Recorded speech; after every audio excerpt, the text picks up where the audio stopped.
everyone. Happy 4th of July.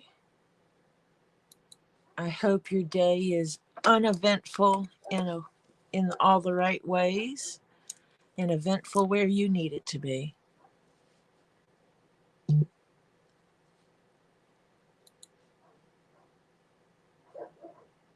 You know me. This is Tori. I'm here doing the thing.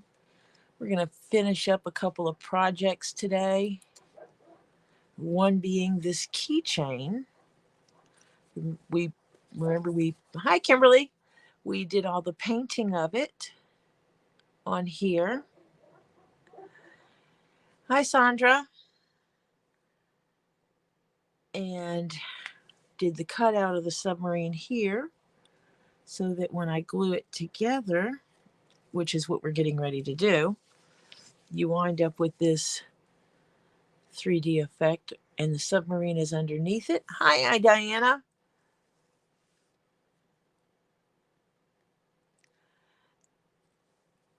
Diana, Scully got a skeleton. And he confessed his love to you.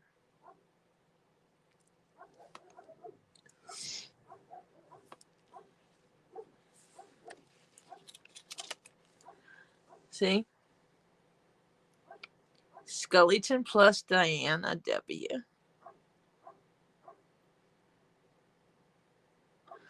So Scully has confessed his love to you with his little skeleton.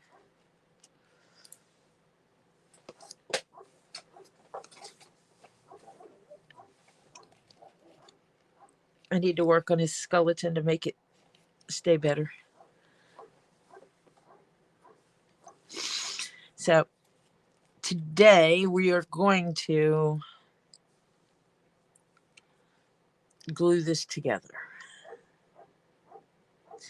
Then I will work on punching holes all around the perimeter. It's either that or I have to take it to the machine, and I don't want to take it to the machine, really. But I'm going to glue it all down first. Punch my stitch line. Then cut it out.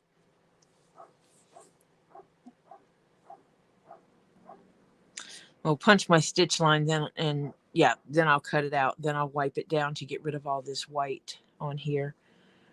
This white is marker pins that is geared for fabrics and leathers and stuff you want to be able to remove the markings from. And we are going to be stitching this with this thread when we get there, because that is about as close as I can get it. So this will be our thread of choice for that.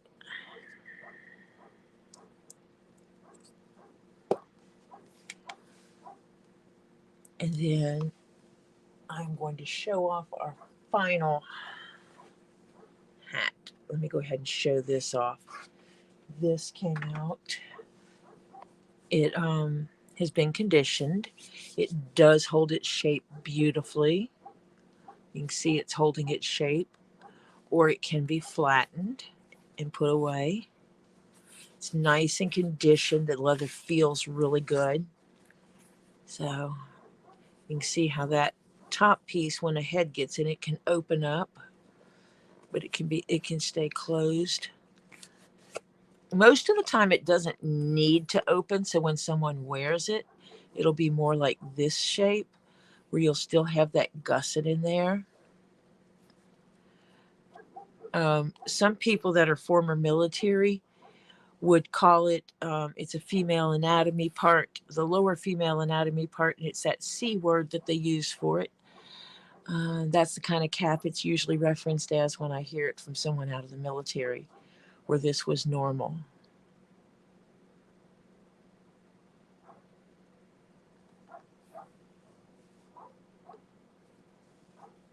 So yeah, but that's our Garrison cap. It's going to be taking pictures shortly. My daughter will come in and snag it away, I think, or Oliver, one or the other. So we're going to have to invest in the stinky glue for this so that I know that this stays super good together. And this is barge cement.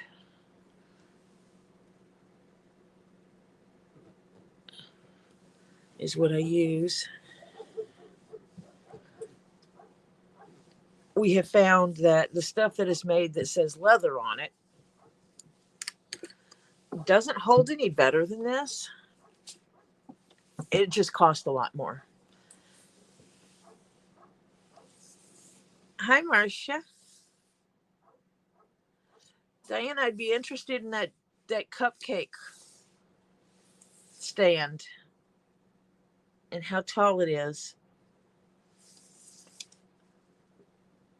Hi, Elizabeth. Yes, happy 4th of July.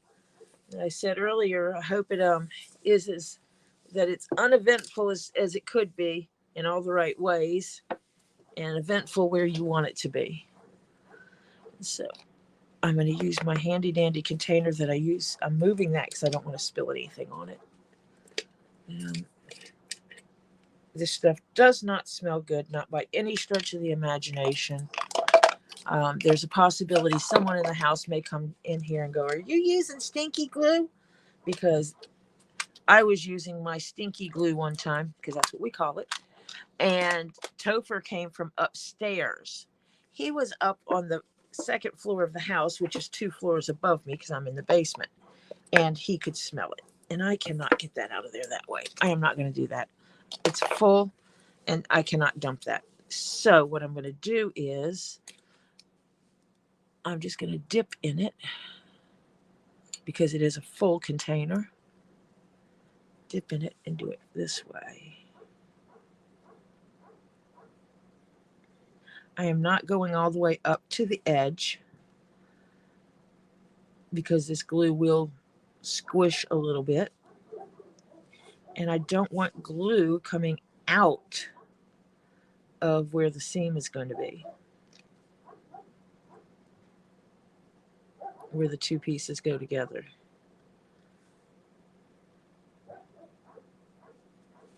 Oh, this stuff is smelly, smelly. You know the glue is bad when it says use in a well-ventilated area only. And this is a big old room that I'm in.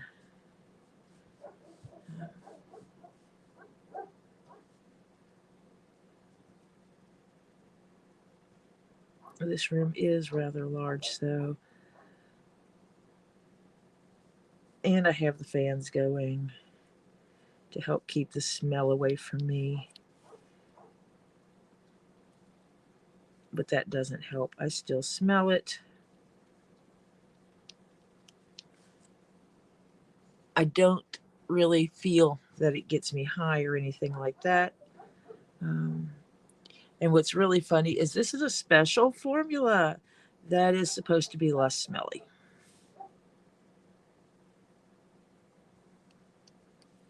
And if anyone is coming in, I am not going to see any new chat. Hi, Clint.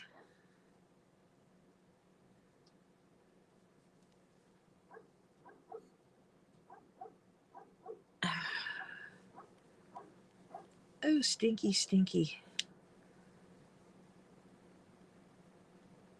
If you've never used barge cement, I will tell you, if you have sinus issues,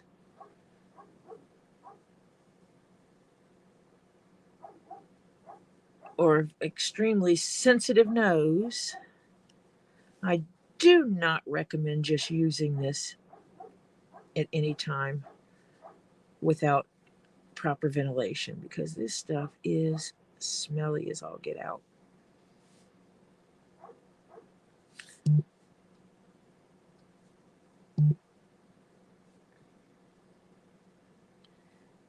I'm going to try to dab some of that right where I know that piece is going to be in there. It smushes between those. And this is one of those glues that you glue on both sides. You glue it to both sides of whatever it is you're putting together. And as long as it remains even slightly tacky, when you put those two pieces together, it is a nearly unbreakable bond. I have seen the top layer of leather get ripped off because someone used this to sew a patch on, to put a patch on. And when they went to pull it off, it just ripped the leather.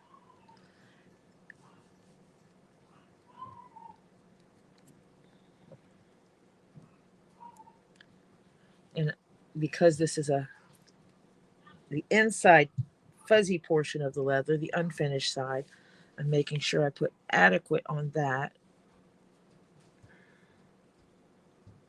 and going far beyond where I know the circle is, so that I make sure that the edges of the circle have a proper bonding, because that proper bonding is important.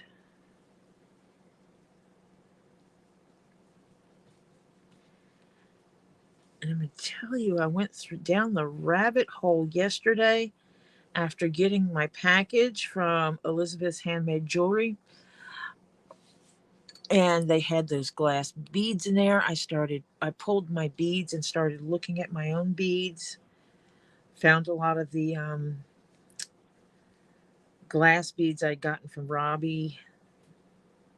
And I cannot remember the name of them now. Beach glass, I think is what it's called. They're frosted looking. And I pulled my container of those out and found my container of unsorted beads and started sorting beads and spent hours sorting beads. So I'm going to move that out of the way real quick. And this does have a yellow tint like a golden honey. I don't know if you'll be able to see that. And I just smooth that on there.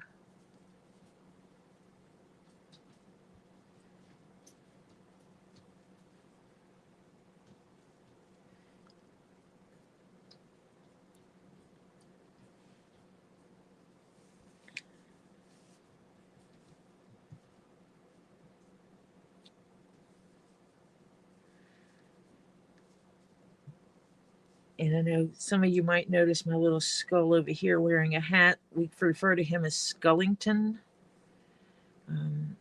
He is a serpentine jade skull that I got from Kendra of Two Leaves in a Pod. And when I was unboxing, I called him Skullington. I usually don't name my crystals, but I named him for some reason. And Diana, Miss Ball's lady that's in the chat, was watching and made a comment that he needed red eyes. And Terry and Marcia were in the chat and were talking about how he needed a hat. I don't remember whose initial idea it was, but I know they were both involved in that conversation. So I went on the mission to find him eyes and checked all my costume jewelry and did not have round eyes. So I wound up ordering some cheap peel and stick ruby red crystals. And then I went upstairs where I knew I had some hat miniatures made and pulled a couple of hats. I have the red hat sitting here. That was just too small for his head. While it is an adorable hat, it is not his size. So the purple hat actually looked really good, like the right size for him. So he got a purple hat. And recently I took apart a necklace that was native style necklace. I have no clue if it was an authentic native necklace. I doubt it. There were some design elements that just gave me doubt. And so I had taken it apart, which was fine because the leather that was on it was kind of starting to dry rot and come apart, and I could easily break it. So I took it apart, and in doing so, I decided to make Scully a Skullington, because everybody needs a body. Every head needs a body, right? So Skullington got Scully got a Skullington. Yep, that's what it's called, a Skullington.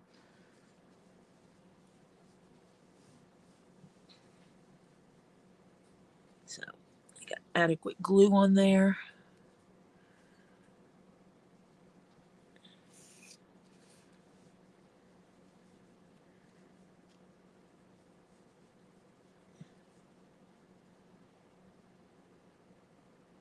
The fun part is making sure that I've got it on these little pieces that stick out.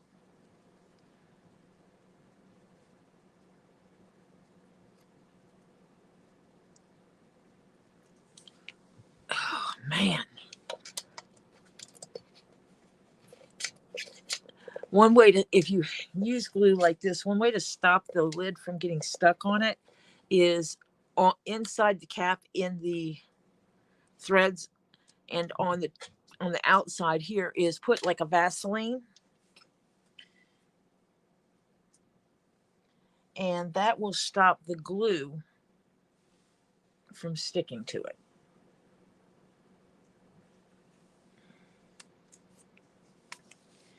So now the fun part of lining all this up.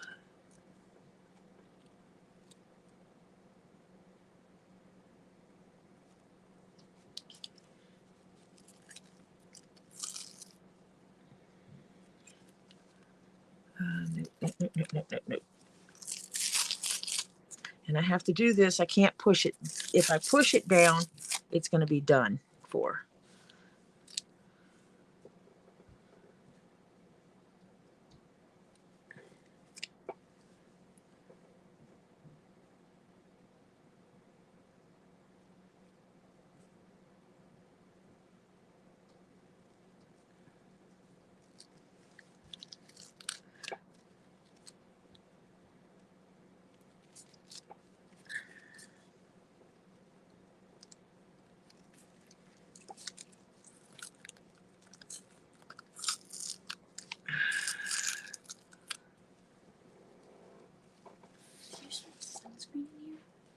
No, I don't have sunscreen in here. Why would I have sunscreen in here? It smells like somebody sprayed. Oh, no, I was working with the stinky glue.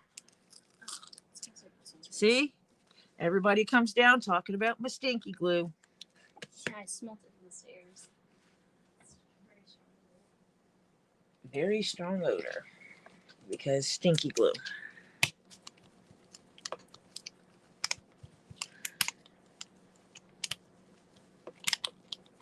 And then I will roll it to get a good adhesion.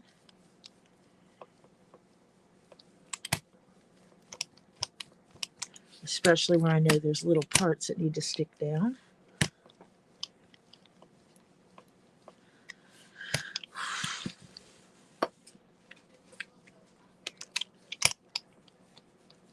And that will. Cheddar or provolone? Cheddar or provolone burgers? Cheddar for me.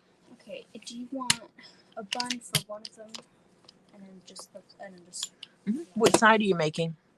the corn on the cob, and do we have French fries or hash browns or? No, we don't. All we have is rice currently, so I'm just making some broccoli with it as well. Mac and cheese. I'd rather think about that. Mac and cheese would be good, and it's pretty simple. I just put. That's okay. We can have extra. We can have extra vegetable, because Mr. Jeff likes green vegetables. So that's good for him to have the green vegetable, and we have the corn because everybody loves corn on the cob. So having a double veggie is not a bad thing. Do you want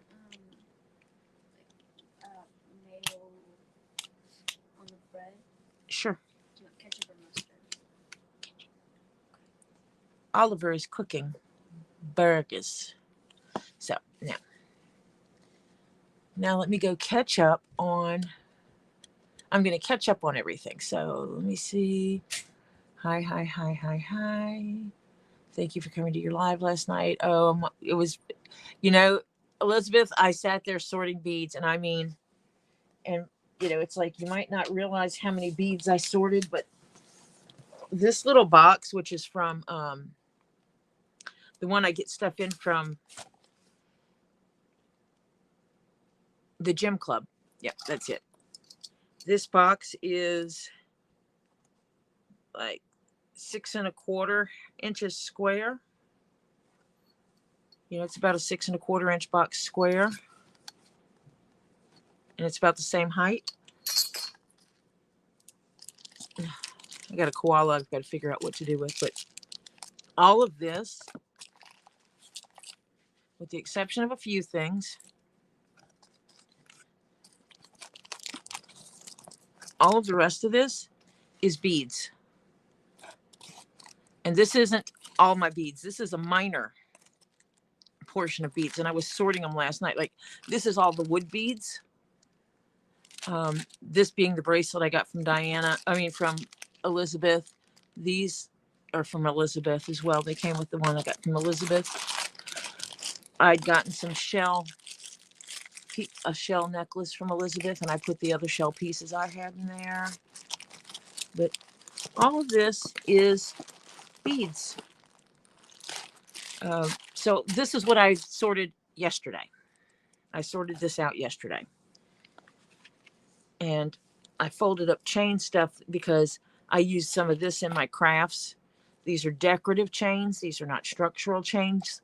I cannot use these for structure. They don't have the strength, but man, they're pretty. Like, this is really pretty. And that it's round, and I can absolutely use that in decorations. And this is a lot of nice chain. This is a nice chain. They're not gold or silver. They're just decorative chains. And there's a decorative necklace in here that has a good piece, same as this one. They have decorative chains in there, or necklaces in there, that would be good pieces to put on the front of a bag. And these are chains that do not stick to the magnet, so I'm curious if they're actual silver, but we'll see. And this is just a piece of a necklace that might look cute across the bag. If I'm making a large bag, I can absolutely stitch this down on the front of the flap, like on a laptop bag. I could stitch this down on the front of the flap, which would actually help weight the flap and hold it down. So this is what I wound up doing yesterday because of Elizabeth. And I'm not complaining, Elizabeth, but I'll show you the other ones later because I'm going to wind up running out of things to do today. That's okay. 15 inches tall, 18 inches wide, and 5 tier. I'm interested in that, Diana. Absolutely interested in that. Awesome. Link for the cupcake stand has been sent. Yeah, this is Scully.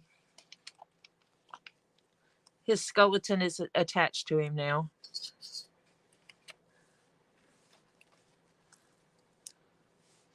It's my little fella. I did get the skull, and it is, you can see the green in him. He's a serpentine jade. He reads serpentine jade kind of mix. And I know that there is a jade that is serpentine. So that's what I'm calling him. And I'm pretty sure these are authentic bone. These are actual real bone. And this is as well bone, or that's either bone or wood. It has a sun on it. There it goes. Design. So I threw that together to make him a Skullington, as I called it, a Skullington. And it's all Diana's fault. And Diana and Marcia and Terry have decided that Scully has to hang down here with me while I do my crafting and stuff from now on, instead of going upstairs and sitting with the rest of my rocks, crystals, and gems on the shelf with all the other skulls. Hi, Jennifer Mason. Good to see you.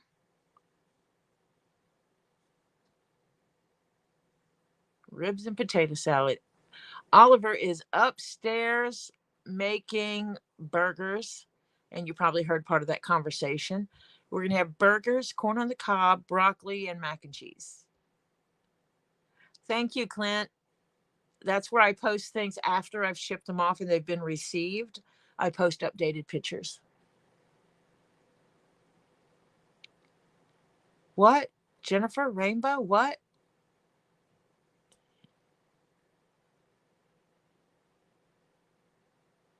So yeah, this is I'll put Scullington back over here. I have to put him on this shelf thing so that he can actually be seen by people.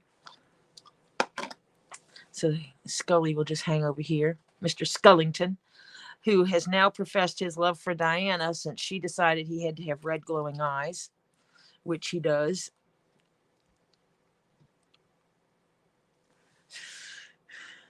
And he likes his little hat. I make hats, and when I have the pattern files actually have the pattern layout on one sheet, and so it's miniature. And so I am on occasion will print it off or cut it out once because I print off the whole pattern. But I'll print that off, I'll cut it out, and I'll actually stitch it together to make a miniature. What I do not do is use a smaller thread, because that would be just, I would have to get different hole punches to make the holes a whole lot smaller to use a smaller thread, needle and thread. And that would just be a little extreme. If I were making and trying to sell miniatures, like that was my gig, then I would invest in a much smaller hole punch. I would get one that's like 1/2 millimeter in diameter and get it where the spacing is more like 3 millimeters from center hole to center hole. And then use a 1/2 millimeter thread with a tiny needle. But since miniatures are not my thing, I'm not doing all that. So, but it's just cute to be able to have these to throw on like skulls when I get them in. So we're going to let this baby dry. I am still really happy with how this Garrison cap came out. It is unique. Instead of having piping, it has that is a zipper. It's 1/2 of a zipper. And this hat is going to a person who pulls things together for people.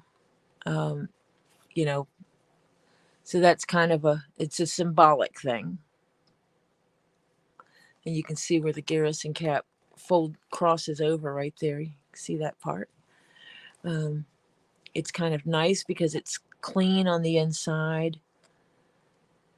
It's pretty clean. It's not lined because this leather is a little bit thicker than what is normally used for a Garrison cap. Garrison caps are military style caps. I do like this pattern more than I like the other one. The other one had a seam down the back of the flap over. This does not. I like the way I cut it and created a slight arch here. I do think I need to drop to a 3-ounce leather for making these in the future, because thank you, Marcia. Tori forgot to do something. Tori forgot to put a label in this cap. That means I've got to hand stitch a label in, and I will stitch it on this seam so that it lays down here. Thank you, Miss Marcia, because I totally just have missed that. I love when I have people that look out for me.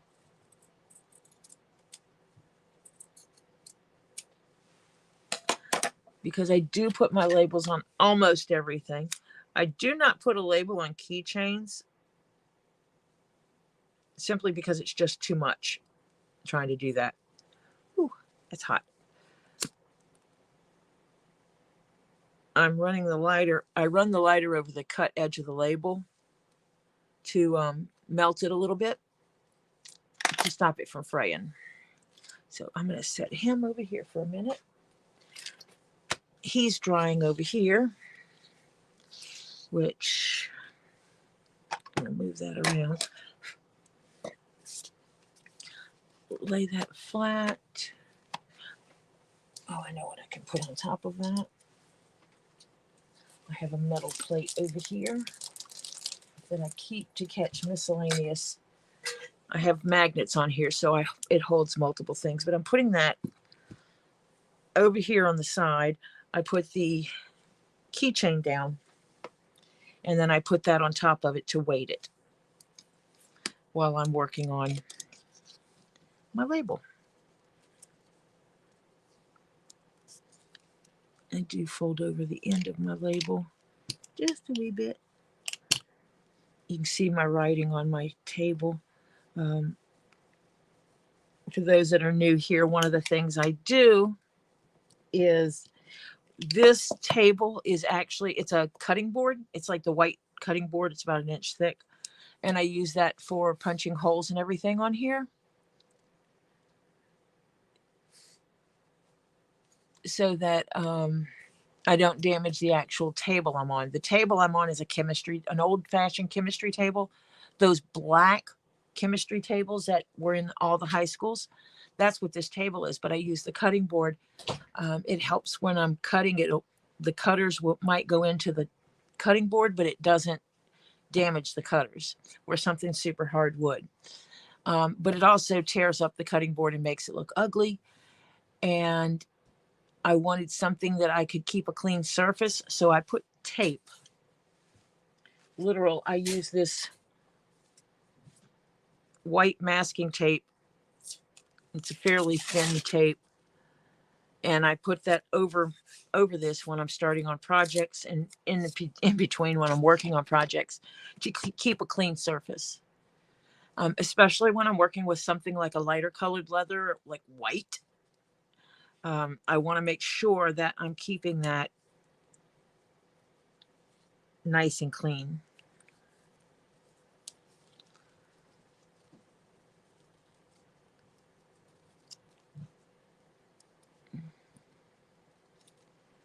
Put that under there.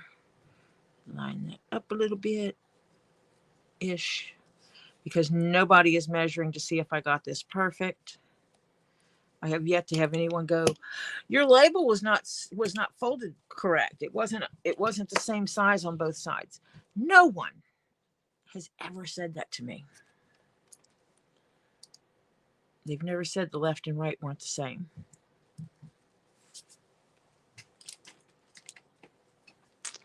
So yeah, they wanted silver piping for the hat. And I have some purple. I have some silver leather. It's a lambskin that has a coating over it, but it's more like silver lame. And when I was putting it up against it, to me, it gave off like a drag queen, or drag king vibe, which is not the vibe they were going for this gift. And so I was trying to think of other options for silver piping. And for some reason, the zipper popped in my head. And I went to the person that's actually paying for this and said something to them. And then showed it to them, and they're like, yes, do it. That's unique.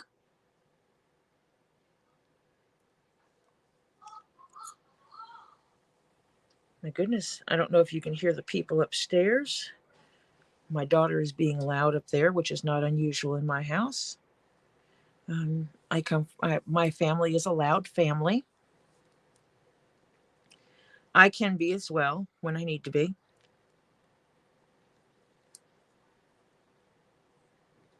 Oh my goodness, this is not knotting correctly. Go down.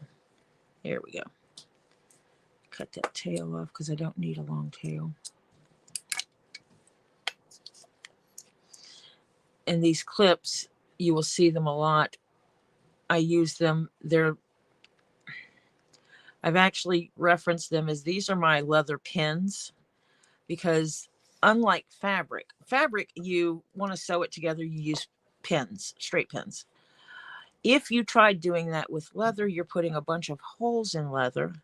And because this leather is dead, the leather I work with is all dead skin, it does not close itself up. It doesn't regrow. And so those holes are there to stay. And I'm just doing a quick stitch on this to close it up. This will not show.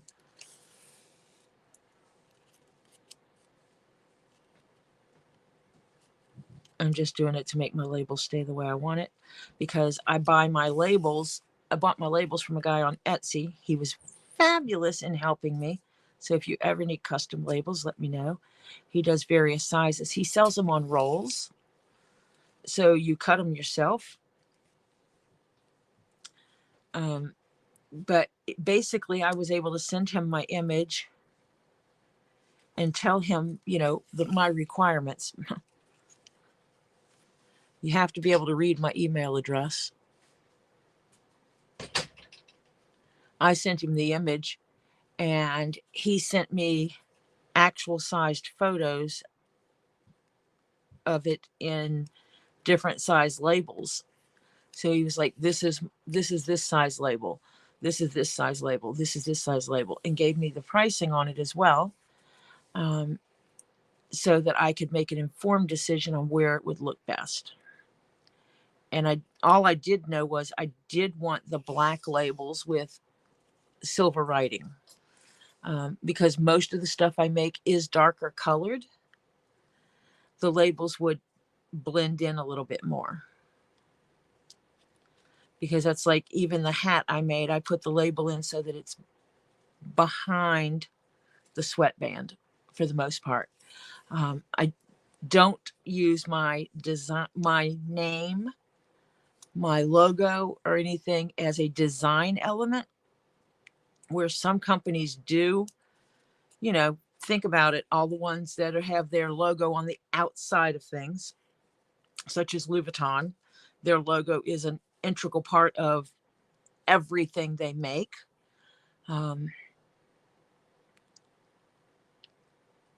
I prefer my items to stand on their own and it not be based on a logo. I can have a signature bespoke good without needing to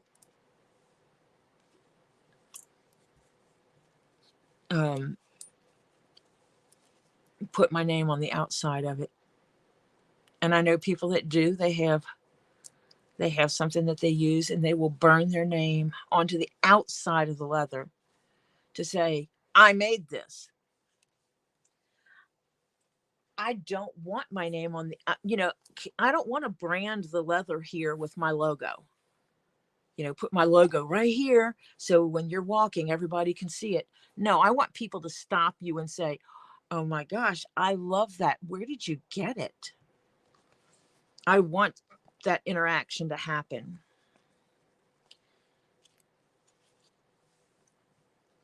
And I will actually stitch this to the stitches themselves, so I'm not going through to the other side of the leather.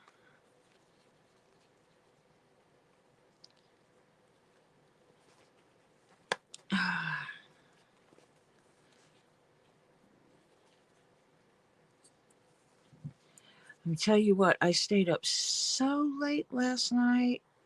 So late last night. And that meant I slept in today. Oh, this is so much fun. This is so much fun sewing, and I am telling you a story because I should have sewn this in while I was doing the seam. But then I knew that I was going to have to wet mold the leather a little bit. And I didn't want to do it like that. So it was like, I forgot. And then I have wonderful people like Marcia to go, hey, where's your label? And some of my first items I made do not have a label in them. Any of the purses I sent to Robbie, or I took to Robbie to auction off. The first ones, I think it was 3 bags. None of those have my label on them. Robbie's hat and Z's hat and John's hats do not have my label on them because I didn't have them yet. It wasn't until later that someone says, do you mark your stuff to say, hey, I made this? And I was like, no. And so I decided that, yeah, you know what? I'm going to put a label in here that says, hey, I made this. And include my email address so that the person wearing it can show the label. Someone can take a picture of it and get in touch with me, which means you don't have to carry business cards around with you. You don't have to send a ton of business cards to everybody you make stuff for.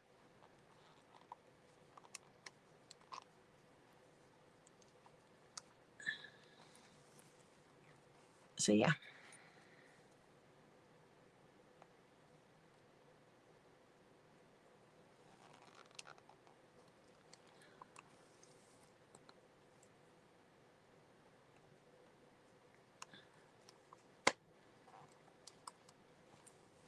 I'm going to have to reshape this one side.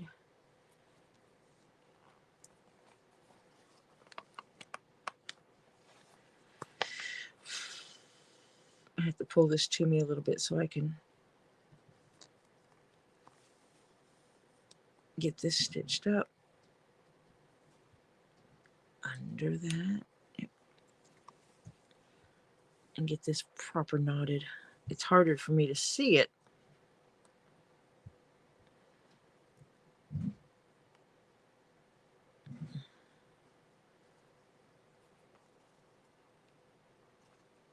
And I want it where the knot doesn't loop my thread like it just did, but that's okay. So I will just do it this way, which I know you cannot see what I'm doing.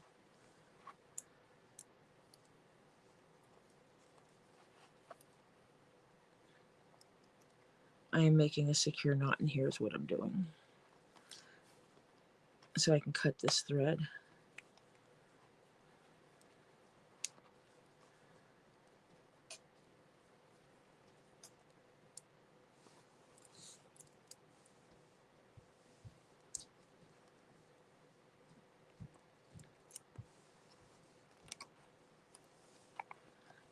And now that that's a secure knot, which means my label will stay inside.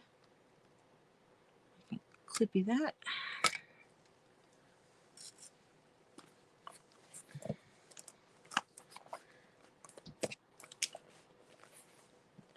So now,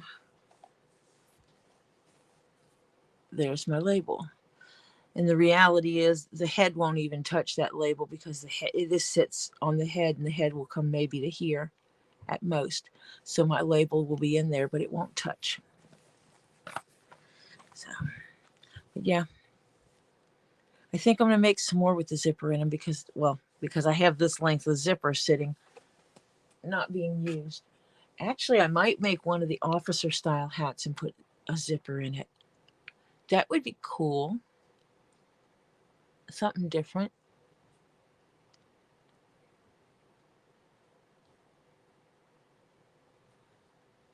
Yeah, that'd be cool. Yes, now it's perfect.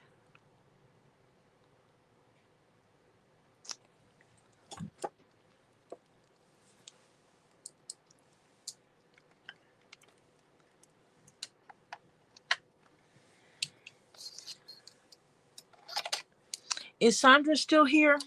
I had a question for her.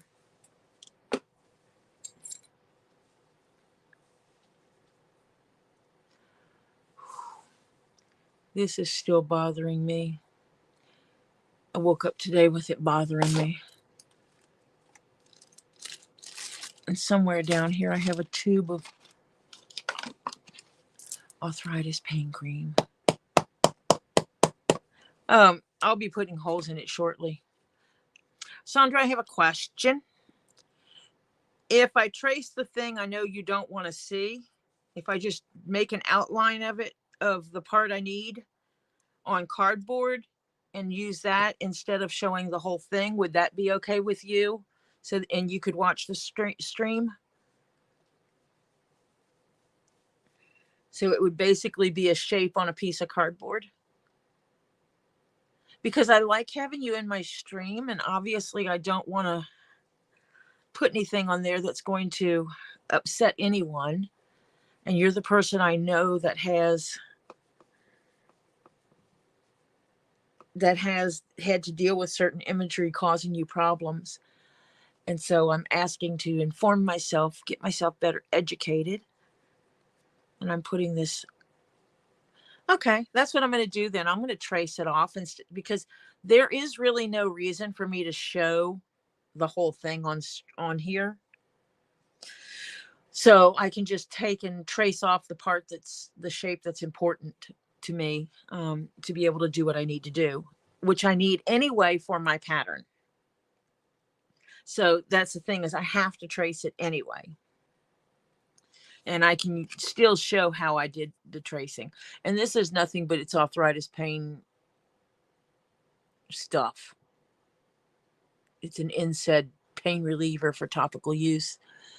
This brand is the same as, what does that say? Come on.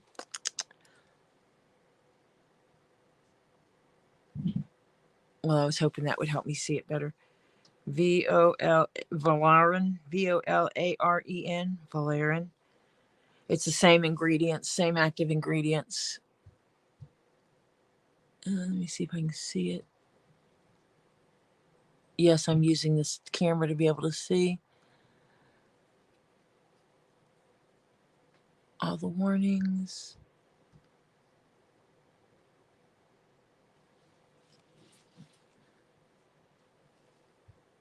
Oh my gosh, they put it in gray and white writing.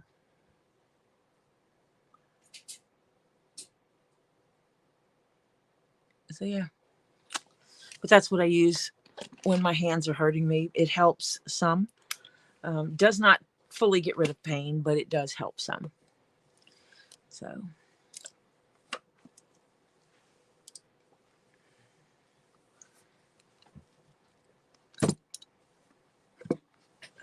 okay, move stuff around. We all live with the Yellow Submarine.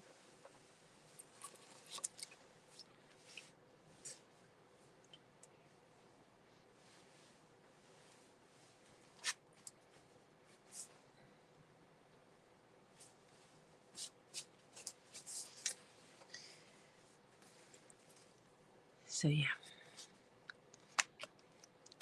And this, you can see, is trying to get a grip to pull that apart would be very hard.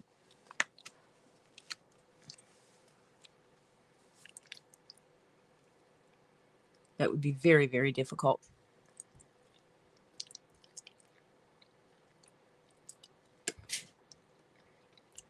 Now, if you're in here watching me, that means you're having a very uneventful day today, aren't you?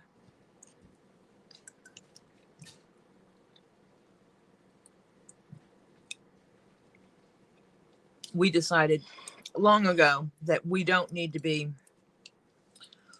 having a lot of hooping and hollering and wasting money buying fireworks to pop them and then have to clean up the mess. It's bad enough we have to clean up the neighbor's mess that comes in our yard.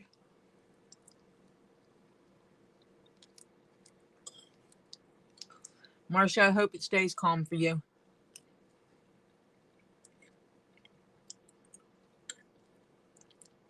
May none of your neighbors be total jerks and upset your home.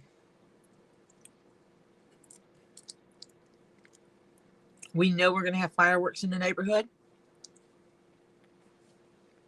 We know that means the dogs are going to be barking up a storm later. We actually went through the feeding process a little early today so that we can give them their potty time. We got a belly band for Coda, the oldest male dog, because He was having some urinary leakage.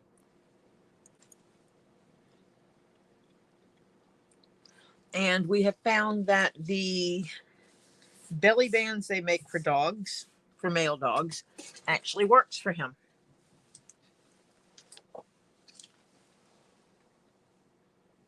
We call it his pants, and we tell him how handsome he is in his pants.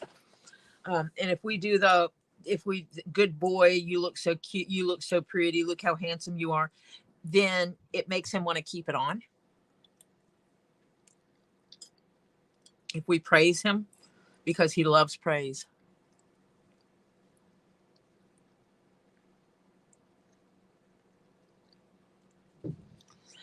Oh my goodness.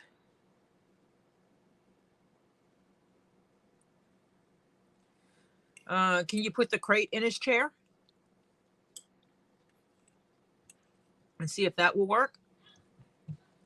Otherwise, put a plastic bag down, then a cloth.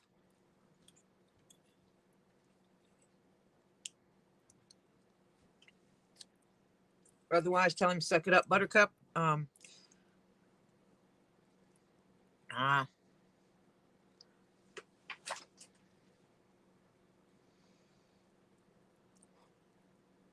Yeah, I would have to put a garbage bag down.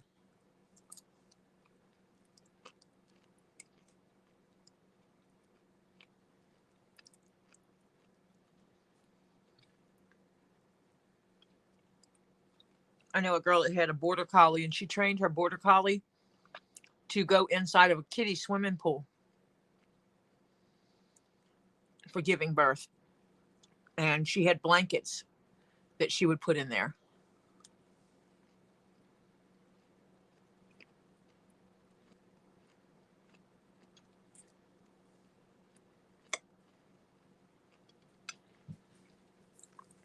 She actually would breed border collies.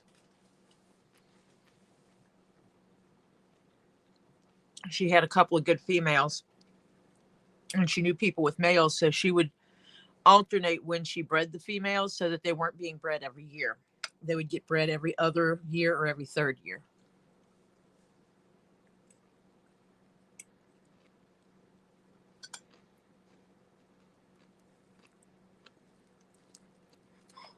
Because the dogs that she did breeding of, her dogs were actually her pets.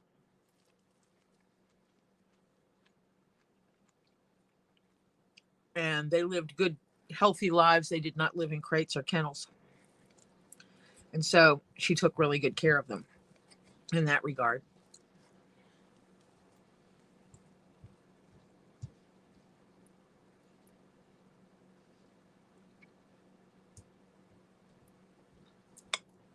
I think I'm going to love it too.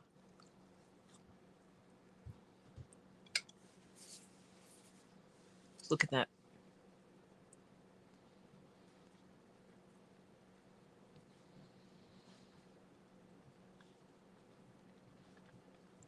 After I painted, I did put a couple of coats of the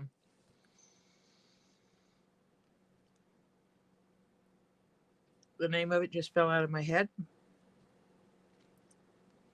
Basically, it's a clear coat you put over things that are made out of, that you do in leather, and it keeps it flexible. The paint I used are leather paints. They're acrylic leather paints.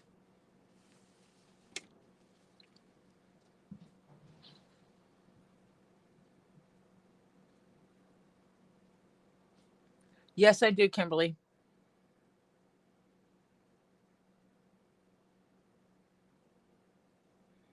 Resaline. Thank you, Marcia. I have not had caffeine today. The stuff is called Resaline.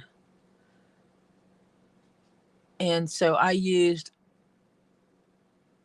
acrylic leather paints to paint it. The black liner on everything is a paint pen, an acrylic paint marker. I did some testing.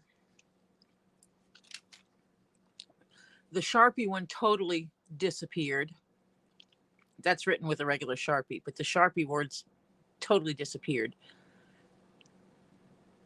And after rubbing it and all, I noticed the acrylic messed up. So that's actually, we used this one. So that's going to be nice. And now I have to measure in. I have to measure in and mark my hole, the line I'm going to put my holes in.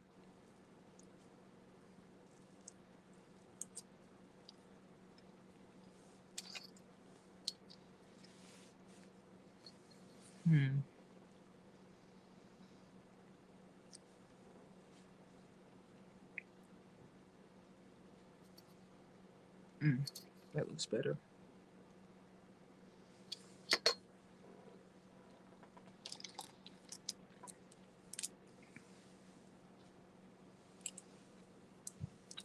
These pens are cool.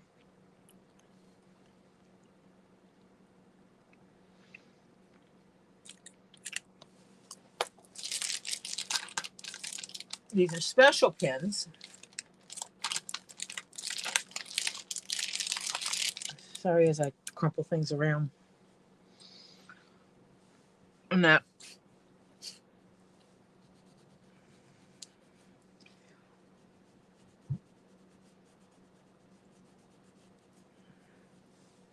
was an old line on there, just like on this one.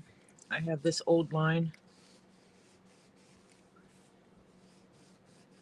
And they have one of them that just fades over time, that you don't have to wash it off. It just fades off over time.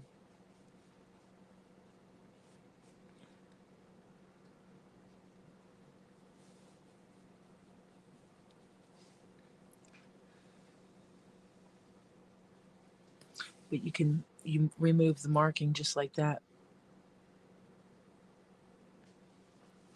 That's just a baby wipe. So yeah, it's like there it is.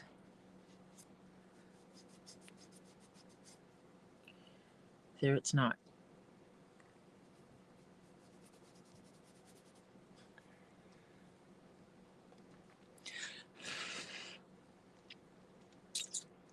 So you remove it just like that.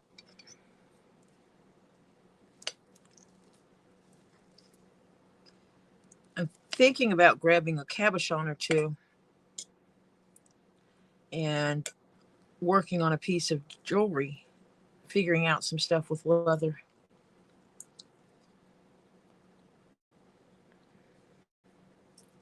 It's similar to what I did here in cutting out the leather.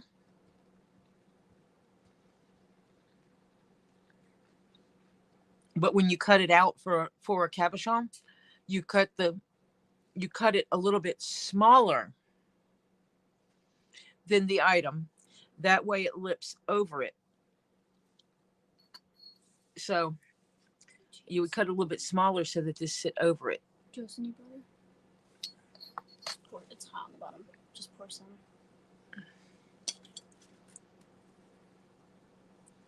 Is this just for me or you're gonna? Yeah, I didn't take some mom. I had some to mom. And I thought I would just put enough for both of you. Thank you. Yep.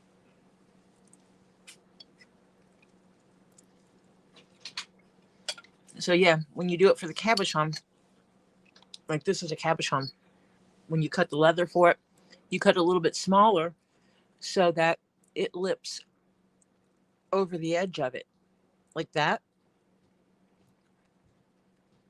all the way around, and that's what holds it in. You put the glue on the edge and the glue on the stone, and you lip it like that. And you use a leather that you know will stiffen up as it dries or shrinks as it dries or whatever, and you wet it when you put it on there, and it works better. It will mold it to that leather, to that shape stone, and then it will stay forever.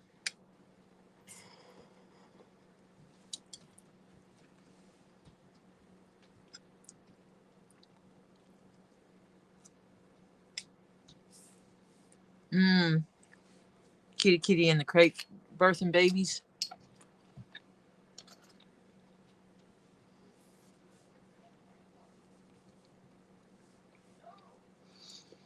Well, we'll talk about an explosive 4th of July. Diana gets a litter of kitties. I guess some kitty wanted to be the center of attention today. She said, I'm birthing babies today. Topher, are you okay, child? No, someone keeps getting into my damn honey mustard. Oh, sorry. I'm streaming. No, So I did not. Sorry. Well, Topher is upset because he is the one person that requests honey mustard here at the house. And evidently someone keeps getting in his damn honey mustard.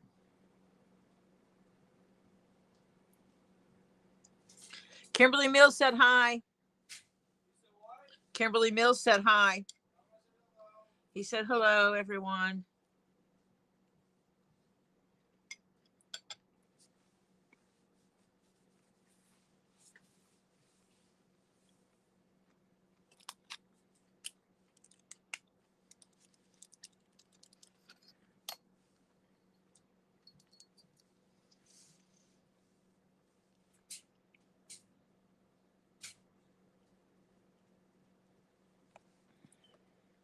Lovely.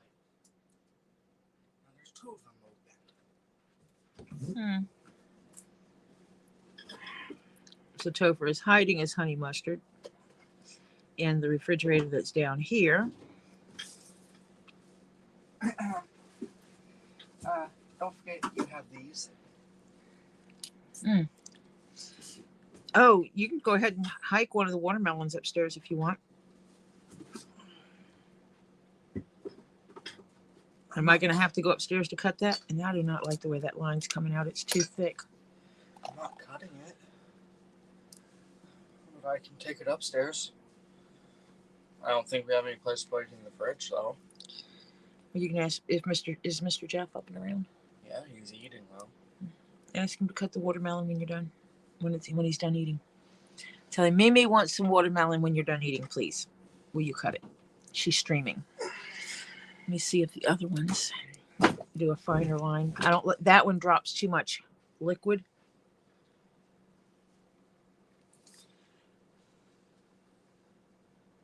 And this one goes on clear. I'll show you. You don't see it when it first goes on. And as it dries, it creates a line. So you can see there's 2 lines there. If I come down here and draw a line,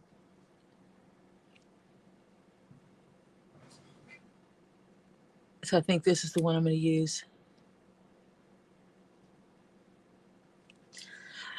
Yeah, but these are the same people that are complaining when he wants honey mustard. They're like, again? Which I don't know why anyone complains because he doesn't like blue cheese. He has autism. Reality. He has autism.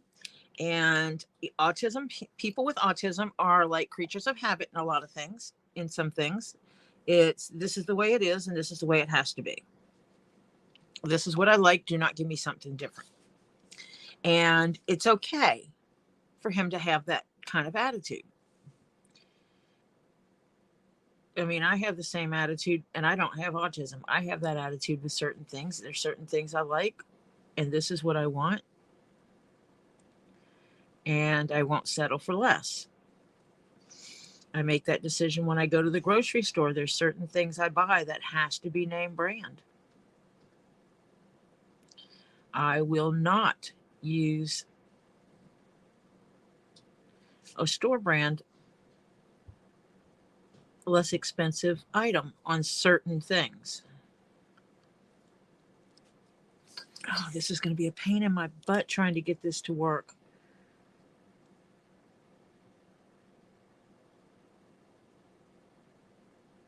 So I'm trying to do it where I have a thin line. I might have to see if I can get my calipers to work, but I don't know where they are. This might work.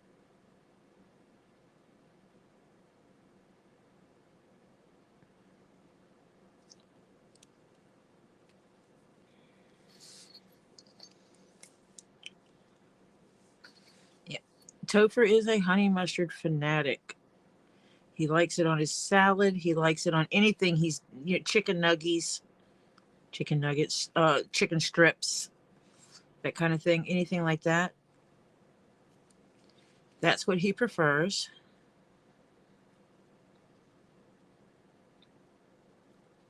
And it's perfectly okay to me.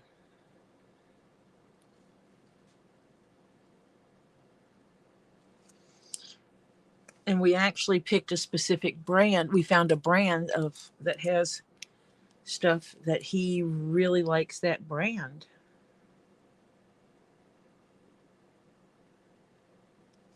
I think I might.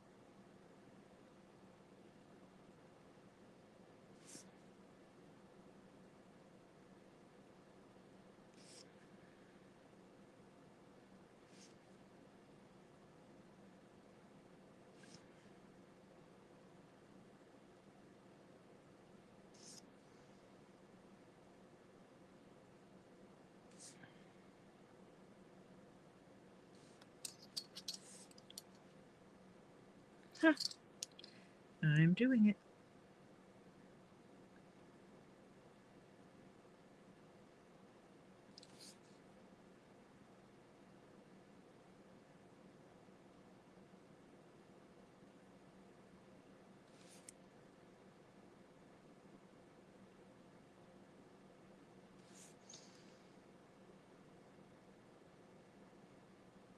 That's too close. This way.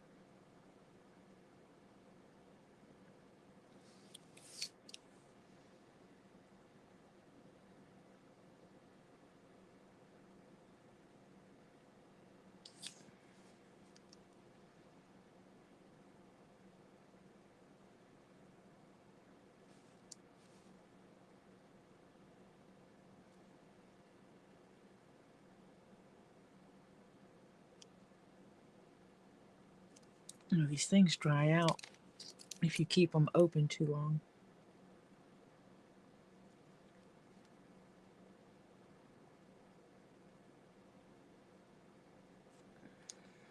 And you have to let them sit for a while so they get nice and wet again.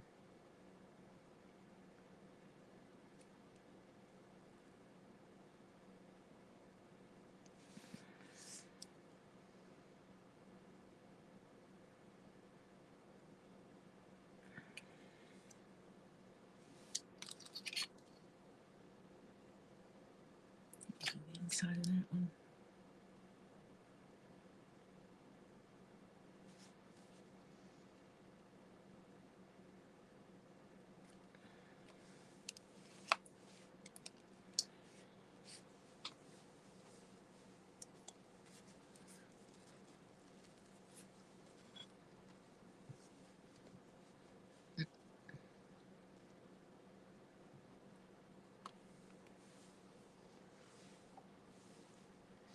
Sweet Baby Ray's makes a honey mustard.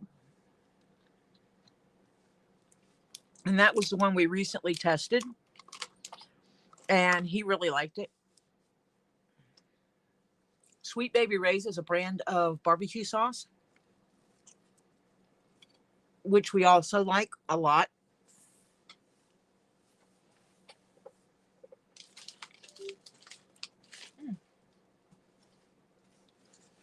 Just unplugged my phone.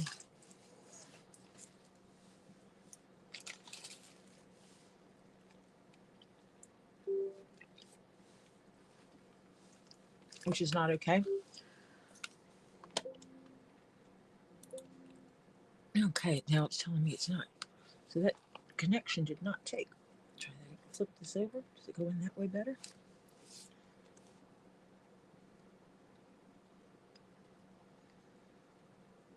There we go. Nope. Wonder if my cable is acting stupid. Now it's in. Wow, I don't know why this cable all of a sudden isn't staying in my phone very well.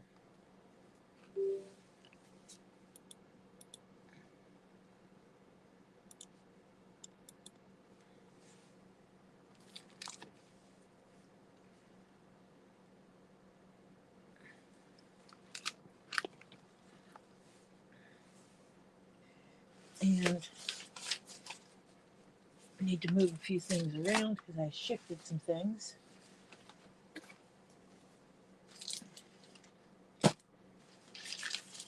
I have the paper over here that was from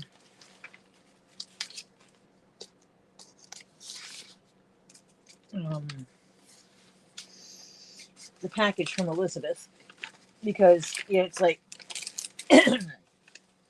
she had all the beads together in a bag wrapped in bubble wrap, wrapped in paper,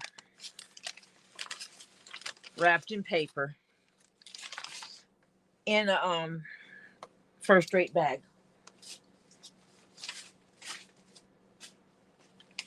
Oh no, it wasn't in a first rate bag, it was in one of these bags. But still, envelopes. That's like massive packing. Okay. So it's not a filmed gator call.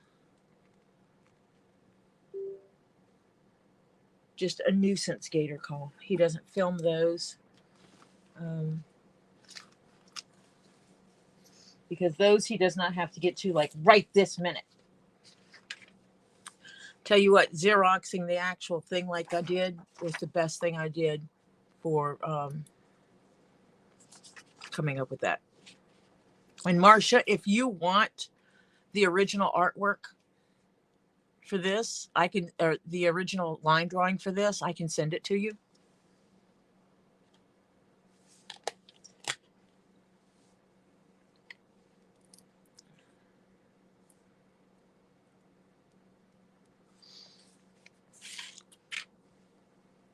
Because, you know, sometimes you want other things made. Having the original line drawing is good.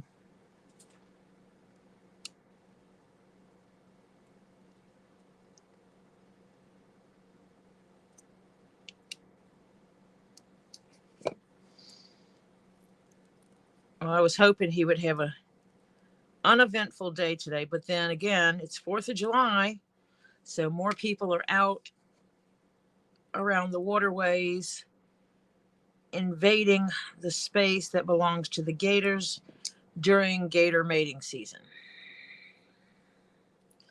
So I don't understand. Well, I did it when I was young because the adults didn't tell us the dangers of it. Going into water where you couldn't see. Of course, the rivers where we went swimming were not exactly gator rivers. These weren't ponds and stuff like this. These are fast moving rivers.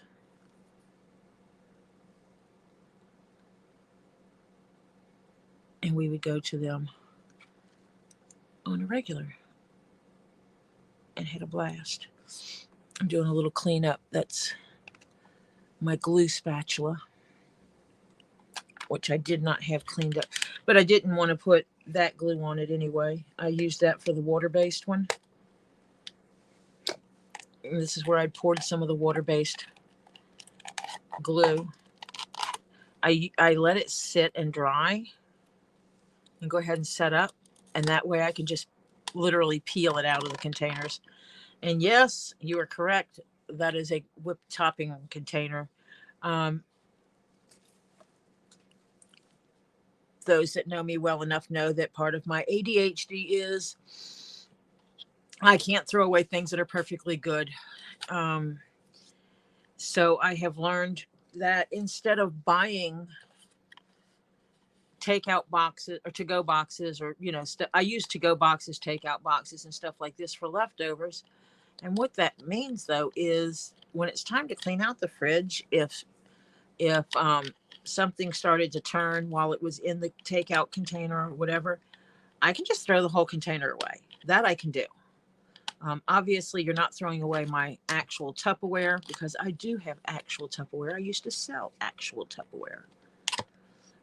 Not only that, as my mother used to get Tupperware all the time, I have Tupperware you can't buy anymore.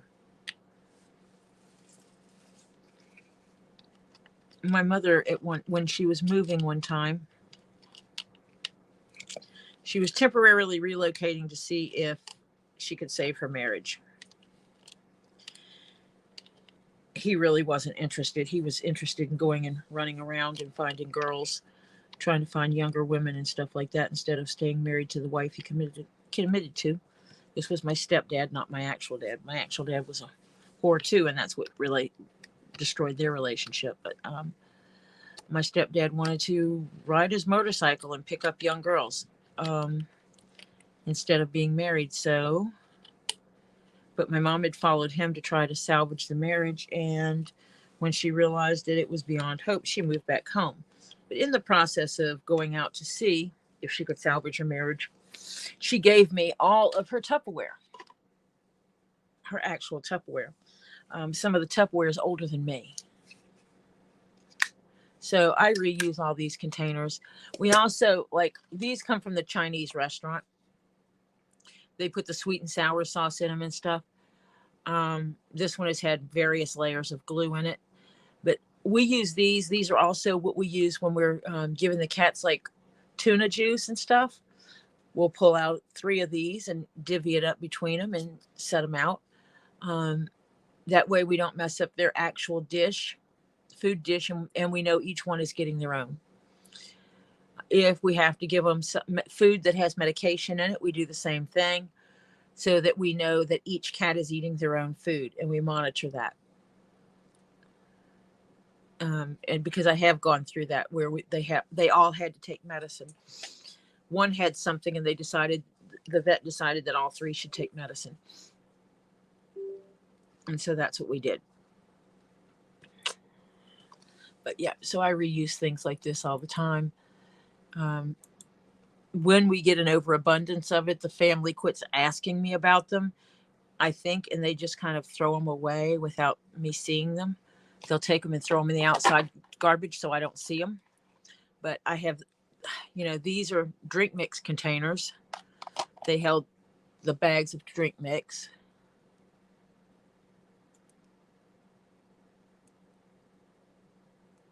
Yes, the tubs that I have rectangular tubs that have these nice lids that we use for the dishwasher tabs. That's what they come in, but we reuse those. I reuse a lot of it down here for putting stuff in. So yeah. If you heard the do, yeah, my phone was acting stupid. So I'm trying to find my container. There it is. I was pretty sure I had pushed it down far enough. I have mail down here that I didn't open. I should probably do that.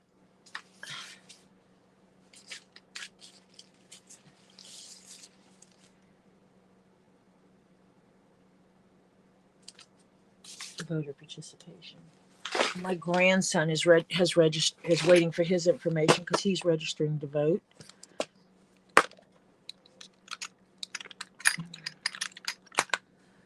Because it's going around curves, I can only use my 2-hole punch, and I am using the one with the tongs that are closer together. The ones that are farther apart, I only use those on patterns that require that size. It's just one of the common sizes used on patterns. So I'm hoping this will work. Let me make myself a mark. Oh, I'm having a hot flash. I hate hot flashes. It happens, but yeah, I'm having a hot flash. Let me see if I'm going to be able to do this and come out right. I am measuring around the perimeter. There's a way to do it with math as well, but I have not had caffeine today because someone forgot to bring me my coffee. They told me go on down, Mimi, I'll bring you your coffee. Yeah, that didn't happen, which means I have to send a text that says Mimi still has not had coffee today. Where's me caffeine? Ollie came to ask where my cup was.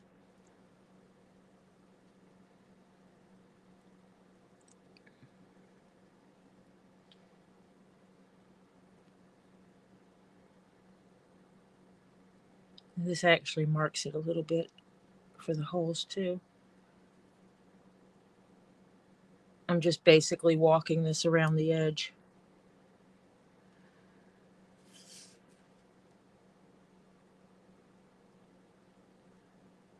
It'd be like how you walk if your legs were stiff. You couldn't move your hips or knees. That's how you would walk. Swish, swish. Yeah, we won't talk about my headache. I actually did take something when I got up today because my headache was so bad.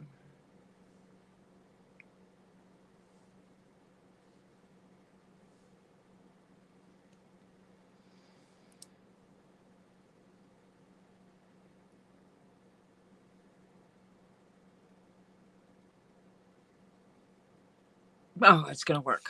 Yes. So I can use the smaller one. It reminds me, let me go ahead and text and ask about where my coffee is.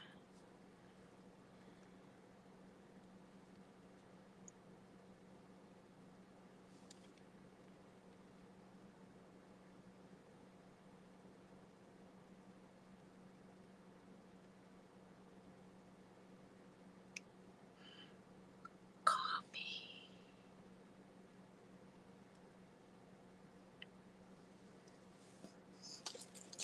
And then Ollie's going to go, crap! I was supposed to bring that down and forgot.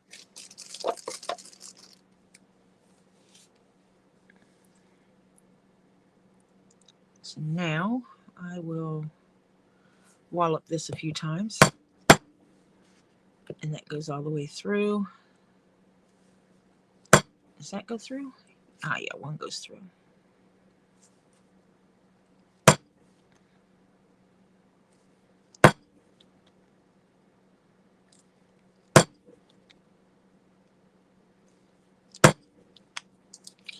And as long as it goes all the way through, which it does, and you can see it starts putting, well, no, you can't see very well. It starts putting holes on here, though. I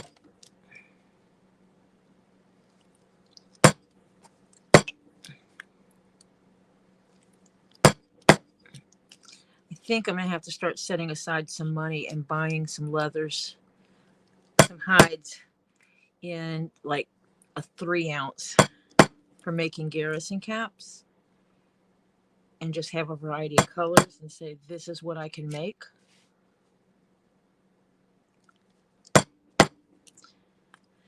Because using the thicker leather sucks. It's hard. It comes out, but it's still hard. It's hard to do.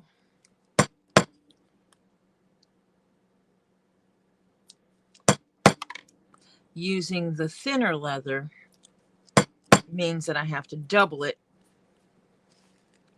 or still glue it to a stronger piece, which is what I did with the white and black ones. And we saw how well that didn't work. The white and blue ones. You saw how much trouble I had with those. Ouch!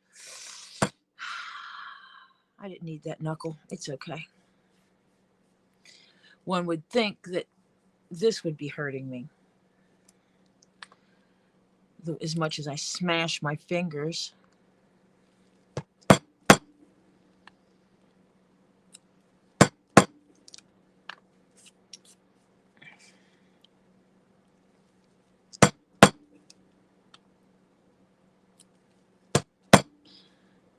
And this is just layers of, let me see if I can get out of it.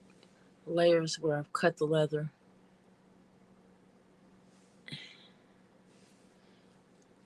And there's a layer of white leather in there. That's why you see the white stripe in there.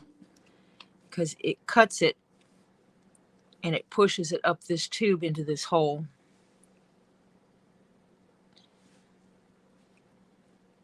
Ooh, 110. That's hot. Pretty damn hot. Let me see. I'm trying to get it where I can show the... There you go. Now you can see it in the hole. You can see that piece of leather in there. where it's pushing it through.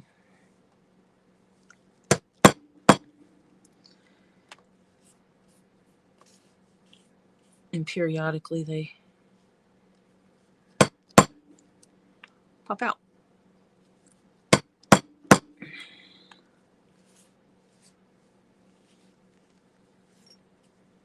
Should put all these little pieces in a jar and send them with the keychain.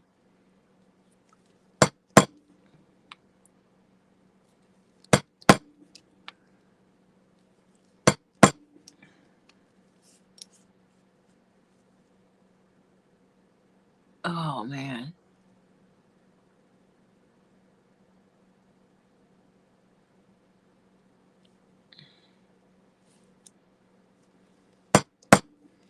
Nine days? You must have taken some vacation time.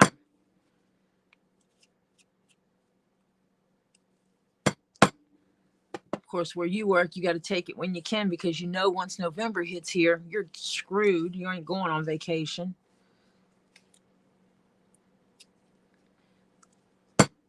Through Christmas.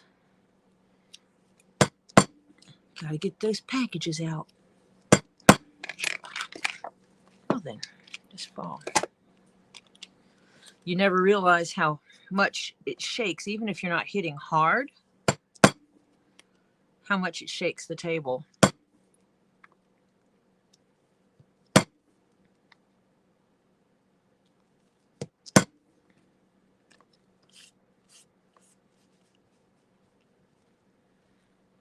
Send along your hole. Okay. And you can tell your daughter that's her hole.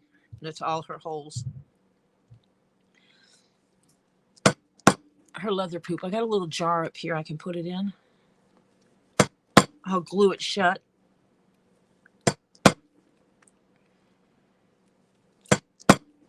Make it just like the other little jars I have.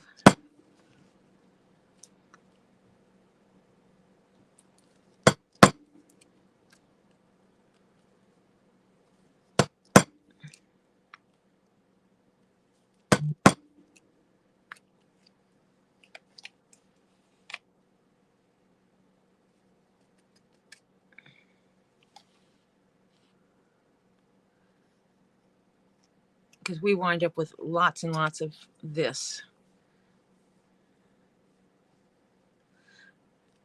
which is remnants from the holes. Do not mess up my methodology. Just keep doing what you're doing.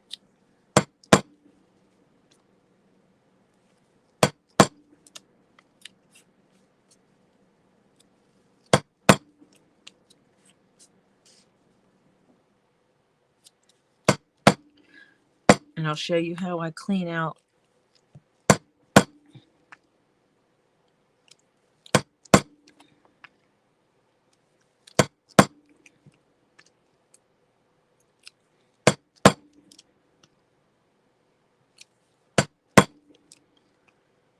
and that worked out perfect. Now you can see that's full of leather. I have the smaller T-pins. Hi, Terry. Terry, I went through some stuff and added some more chain and stuff to your bag last night.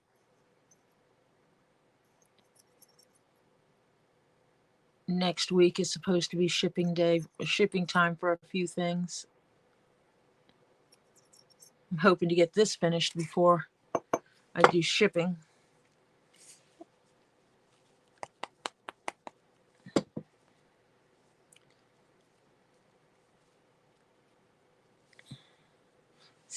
See our submarine? I got my holes. I'll cut it out in a minute. Let me move a couple of things around.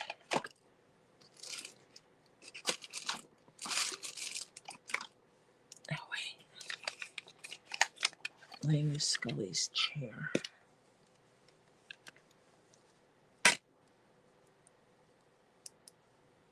I'll just empty this jar.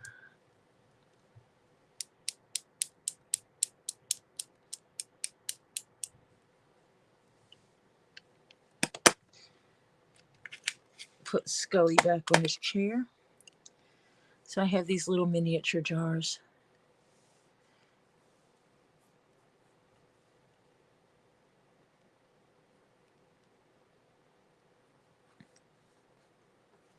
And I will make enough to fill this jar. If there's not enough, I'll go in the hole. And I'll pull out my stinky glue. Actually, no, I have other glue I can use.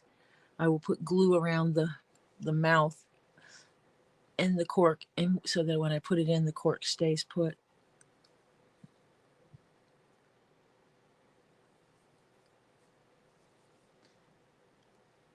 Almost full.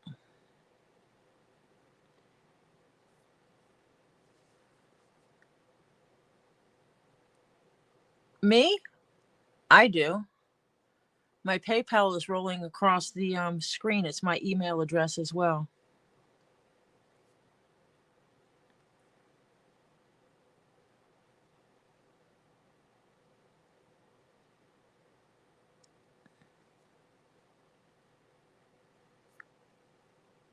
I actually have PayPal, CashApp, Zelle, Venmo.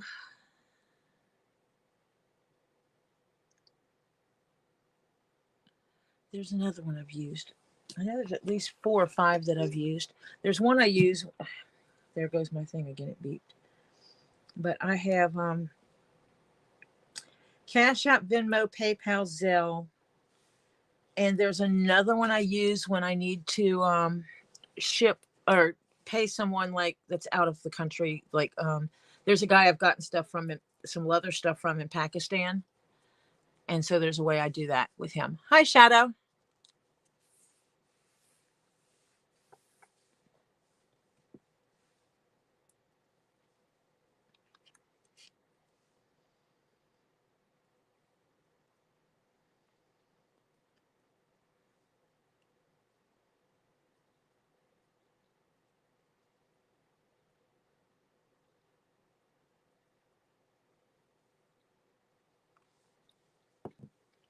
And since I'm almost done, I'm just going to use up.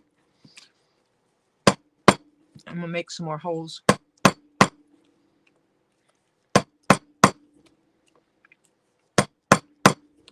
I still have to put holes around the submarine itself.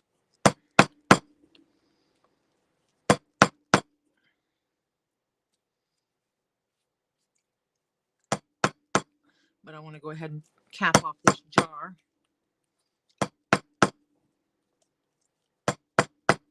Instead of trying to wait. Ow! I whacked my knuckle again. And so literally I'm just making holes to get leather poop.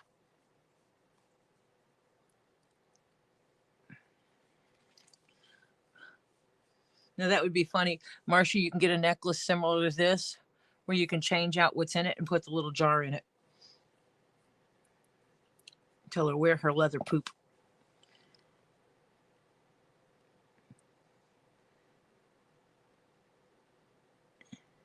They had someone made something out of black.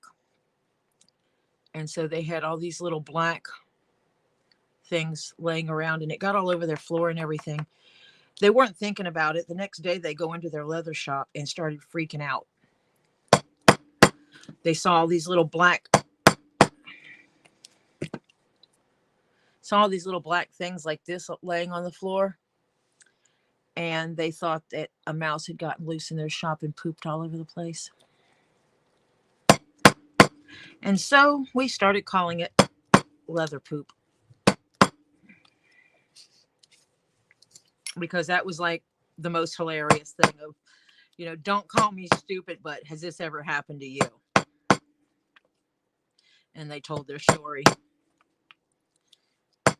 And I'm like, no, because when I'm doing leather work, I actually keep that stuff cleaned up. I don't understand the concept of just brushing it all over the floor. Because I don't do that. Ow.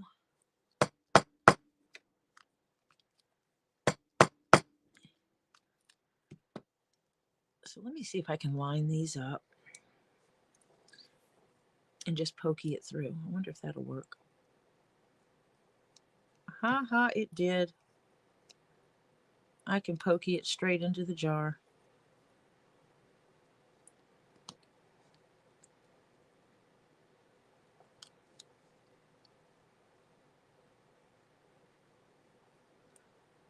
Let me clean these out again.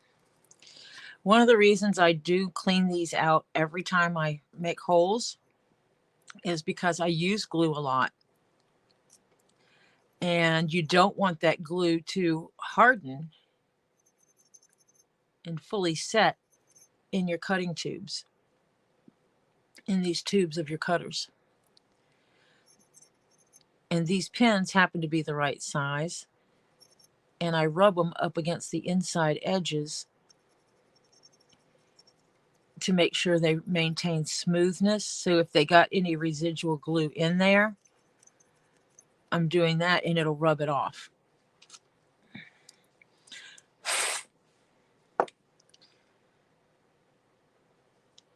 So now that one's almost like a little leather snake. Oop, let me see, look how long that one is.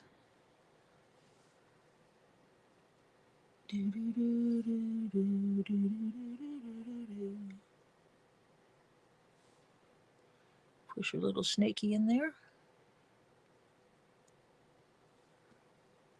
Pack it down a little bit. Yeah. So that's what I'm going to send to Marcia.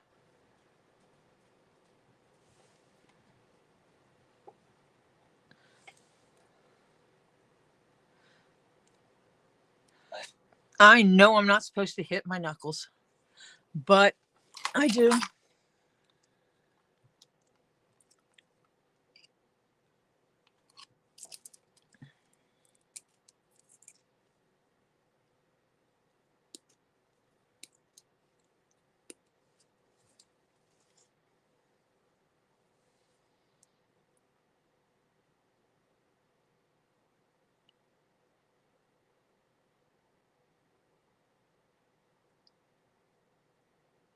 Glue around the edge.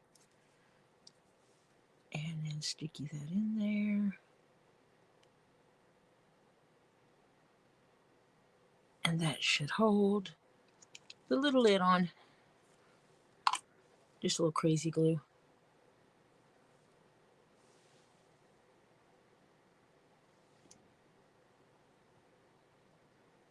And you can see the layers.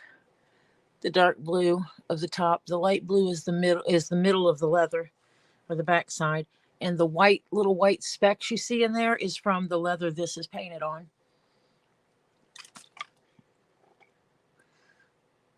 So Marcia will get a little jar of poop.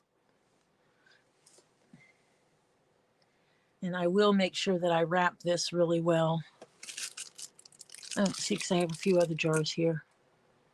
It's the same ones as this one. I'm going to set him over here with my candle that I use on top of my patterns. This one is going to be a little bit more difficult.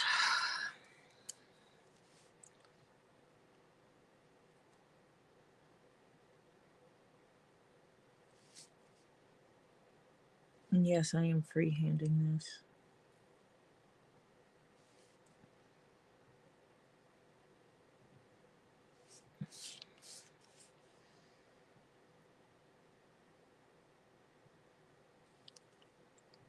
Sometimes freehanding it is the right way to go.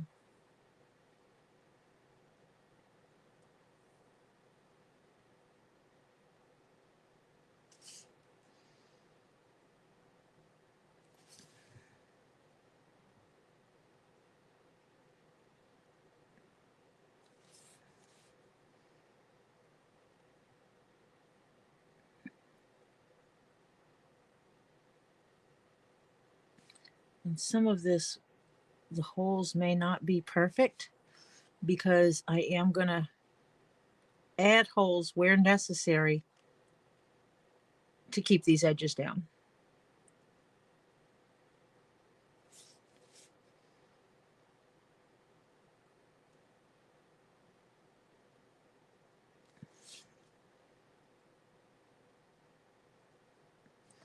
This back side I'm not so worried about because it is closer to that cut edge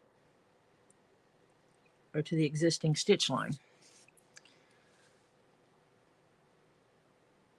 But I might make it where there's a, no, I can't do that. It won't come out right if I do. I can't put just one dot there. So, yes. Might as well go get my single out because I know I'm going to need my single hole punch to add, because I will add holes whether or not it measures out or not. There will be one here, one here, one here. I'm hoping that it'll measure out right with this, which I think it might. So I actually might do that first. No, this one's going to be a little too far out, so I'll wing it. And I got glue on my finger now, because when I was gluing this closed,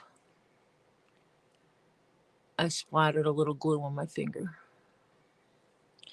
And so my fingertip feels funny. You can't see it really, but yeah, I feel it. And I'm not going to do what I normally do to get it off, because I don't need people freaking out at me, telling me not to use a razor on my finger.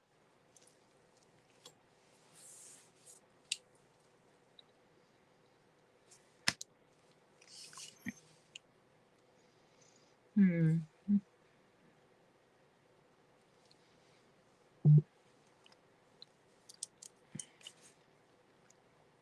going to cut this out in a minute.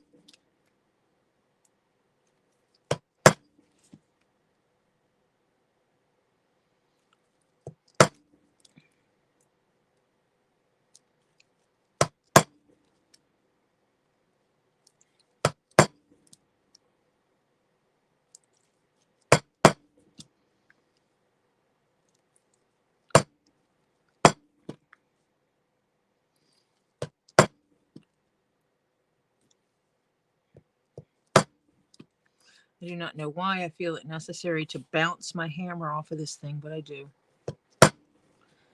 It's the way I always double tap my top, even if it's a little, just barely touching it, and then I whack it. It's just the way I do it.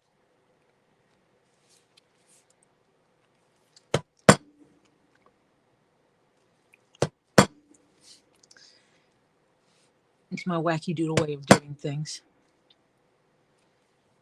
I mean, I could have done this part on the sewing machine, but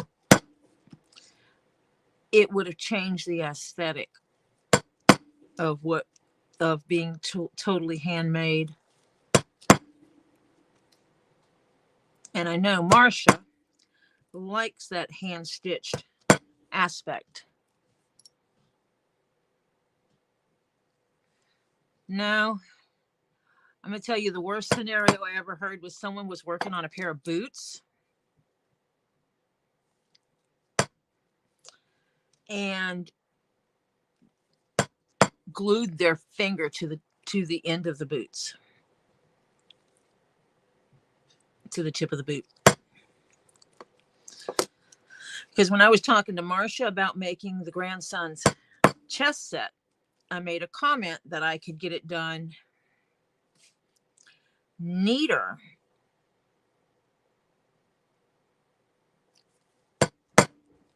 it'd be nice and neat if I stitched it on machine. And Marcia made a comment, oh, that's gonna be tough, about, but she liked the hand stitched element of it. And some of the things that might look like they're going to be imperfections will work out because of how I stitch it. The stitching on the edge of these is, I'll be doing some fancy stitching on some of this.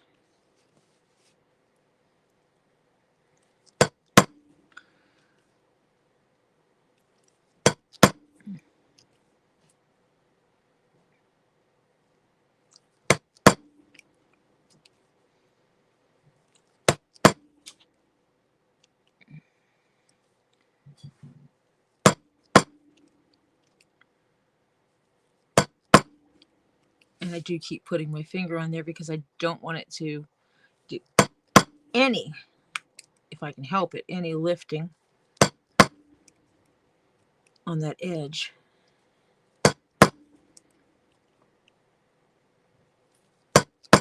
And even though I use the strong glue,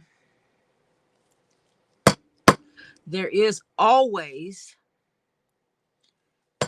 the possibility of, over time, the glue releasing some. So I don't want to trust just the glue aspect of it.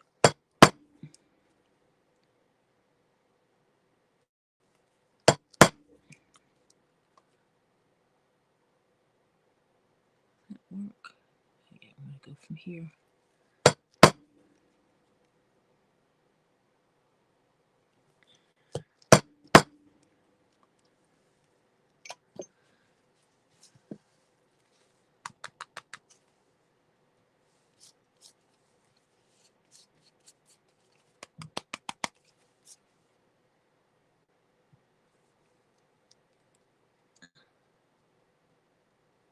Oh, we so holy. Change songs, change the whole song from being what it is to being, ooh, we so holy. Does Marcia need two of these?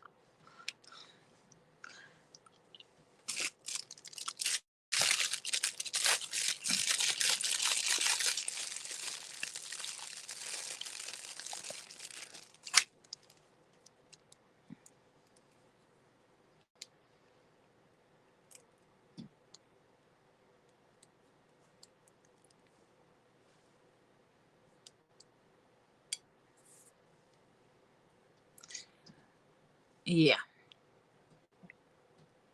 The prop was fun to get in there anyway, because after I did the lining in black, I kind of lost the prop. I had to go back in and put the prop back in over top of the outline.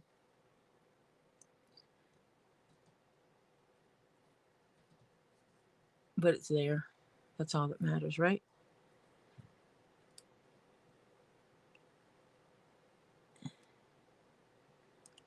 In doing just that, the outside perimeter of the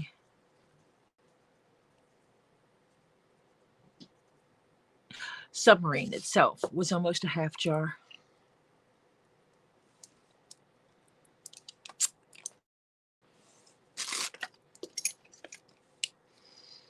So now the fun begins.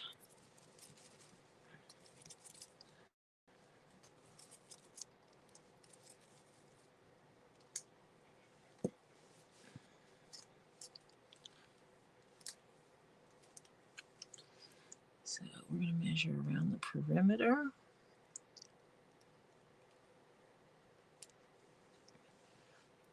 Of the circle. Plus somewhat the perimeter of the submarine.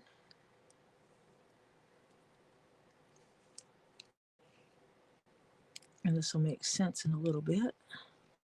I'm going to swing wide to account for all them funky stitches. And then I'm going to use multiple copies of that one. So that I have enough that I can stitch all of this with one set of thread and not two. And then I'll go back into my little cuts that I made on my thread spool. Put my thread back over it, hold it in place and push down. Puts it in there, keeps my thread from unraveling. I know that if you've come in here enough, you've seen that multiple times. Marcia, you didn't owe me anything, but I thank you.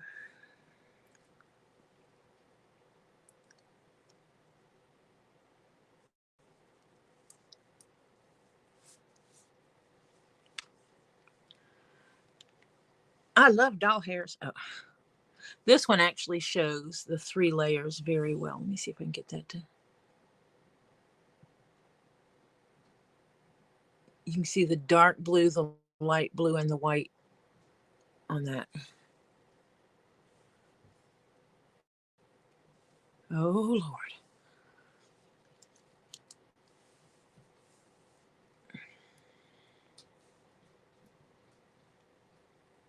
Now that makes me want to go open my PayPal.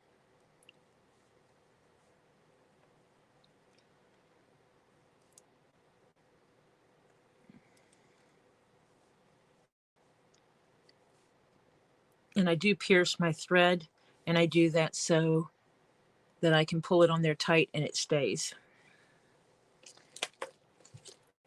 So Marcia sent me a message.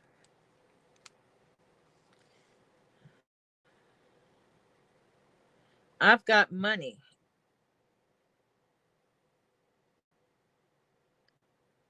Oh, I see. Thank you. I won't put that public unless you tell me I can.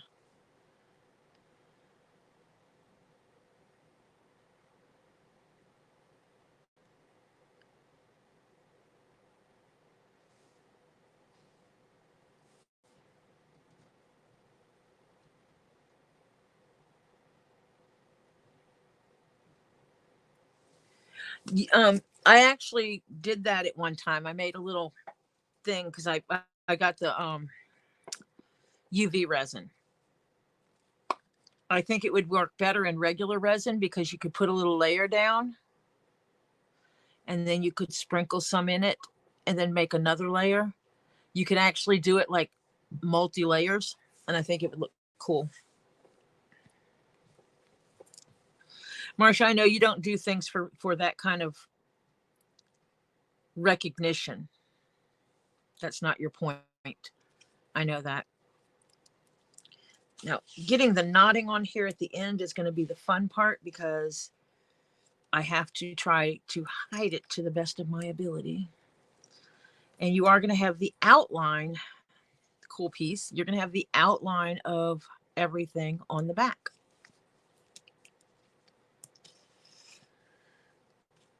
So let me get this started.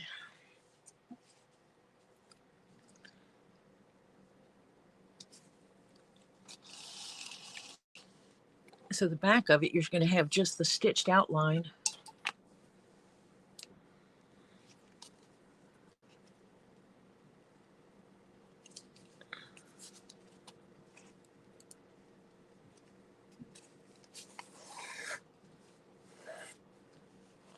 See, that's going to stitch in those holes. And on the back side, you'll have that little bit of a stitching on there.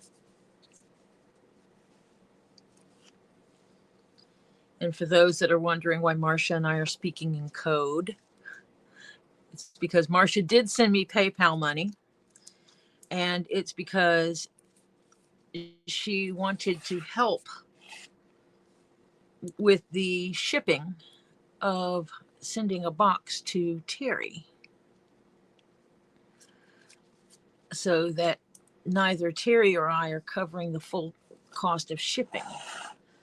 Marcia wanted to share that with us. And Marcia does not do things for recognitions. That's why she said I could say it if I wanted to, but I don't have to. Marcia is truly one that donates to be donating. Going to try to get a little more sleep. Be well and hope everybody has at least you take care of yourself, Jennifer. May there be no 4th of July shenanigans in your neighborhood so that you can get rest tonight. Take care of yourself.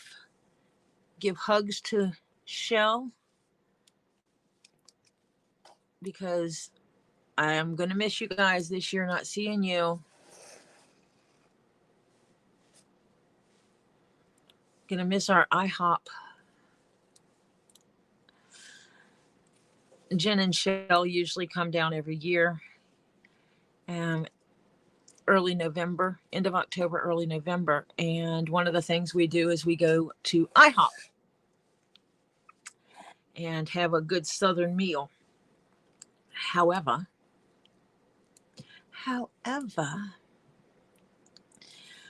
this year, Jen and Shell have a special anniversary trip planned, and they're going to go off and do that thing and not come see us.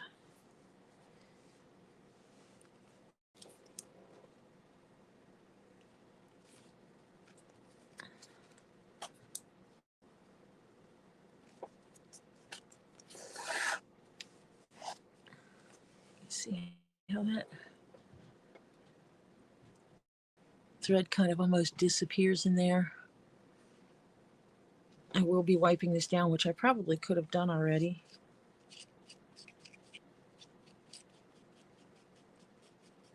The stitching lines, at least. I can wipe those down now because the holes are there.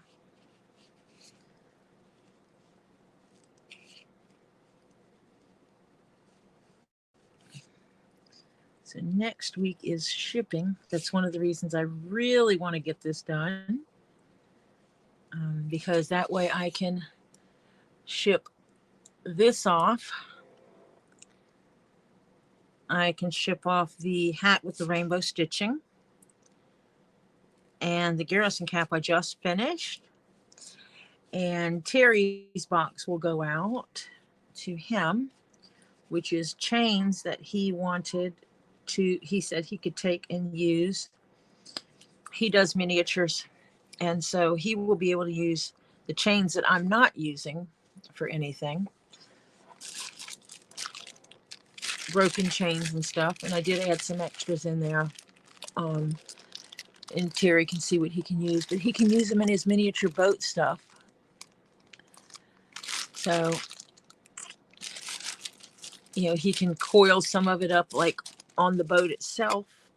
He can cut it into little, chunk it into little pieces and make it like gold and silver for sale.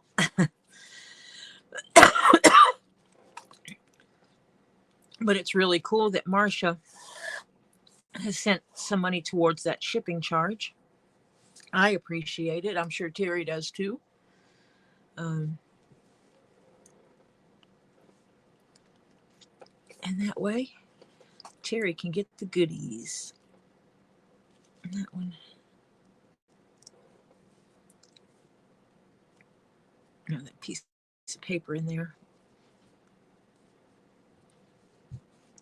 Which happens.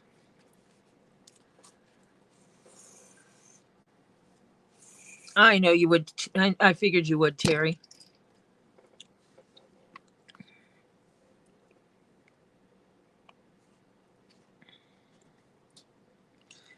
Oh God, I got leather poop everywhere still. It's sticking to that little bit of glue that's sitting out over here.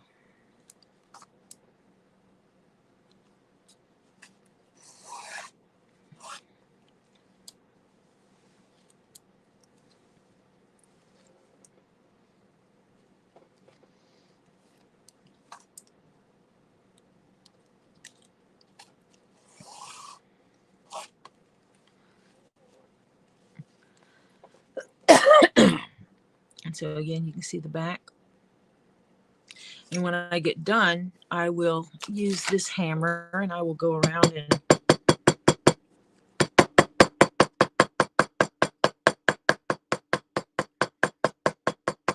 smash the seams.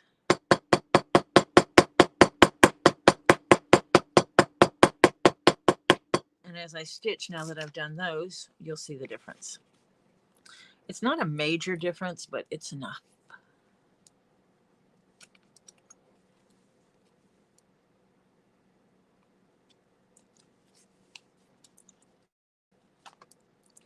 Kind of mushes it down into those holes that we created to do the stitching.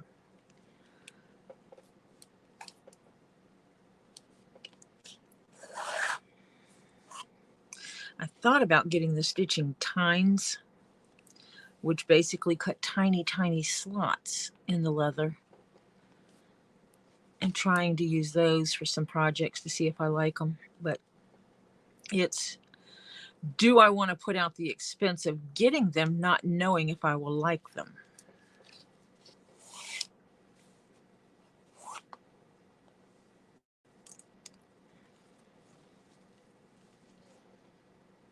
And that's the dilemma I'm at of when it comes to new tools, something I've not used before. You know, is it worth the expense? Because like right now I use all holes, but what if I used it where it made little slits in the leather instead? Would I like it better?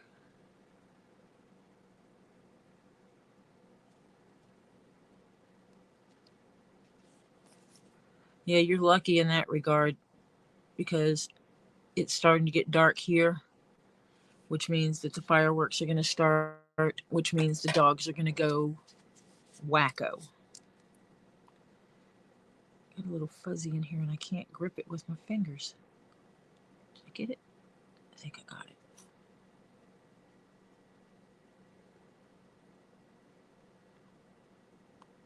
There we go. I got it. It's like plucking chin hairs out of a boar.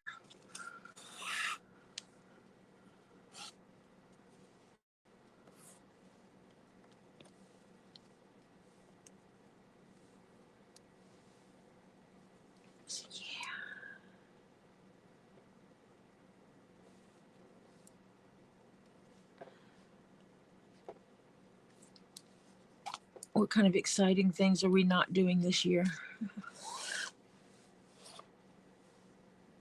Oh, that's not okay. I looped my thread over. Okay.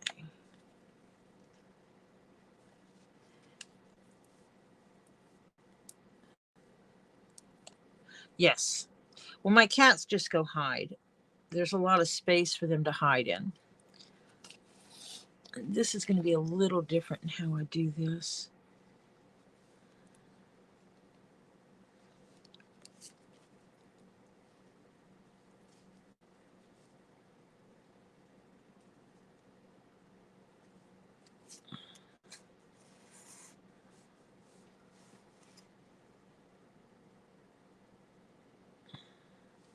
Because I have a... Okay.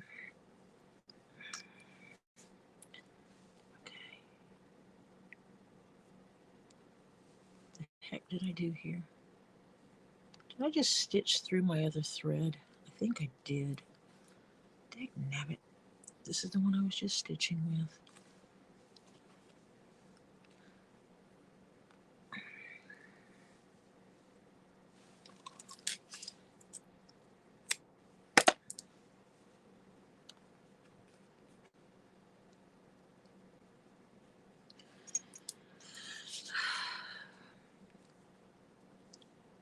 I'm really bad about stitching through other threads like you're not supposed to.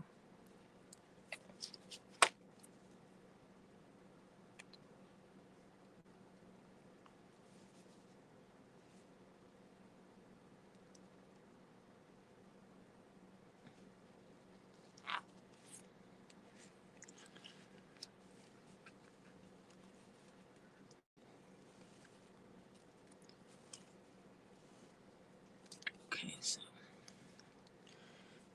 I'm supposed to move this onto another hole, but I have to do a little bit of special stuff to make it work, because I really need to extra stitch this one little flappy piece down. There's a couple of spots I need to do this. And for those who didn't see it, I make a little flat spot on my thread, and then I poke my needle through my thread and pull it through like that. And that's how I secure my needle into my thread. My thread into my needle, so that if I drop my needle, my thread doesn't come off. And if you've sewn enough, you understand what I'm talking about. The pain of dropping that needle and it coming out of off your thread.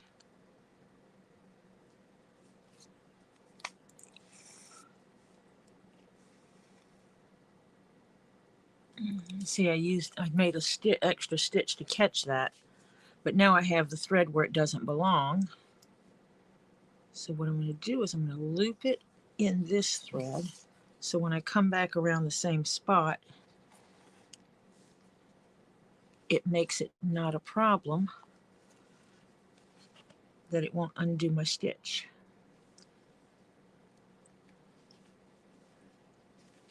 So now I've made it where it won't undo my stitch when I come back through the same hole.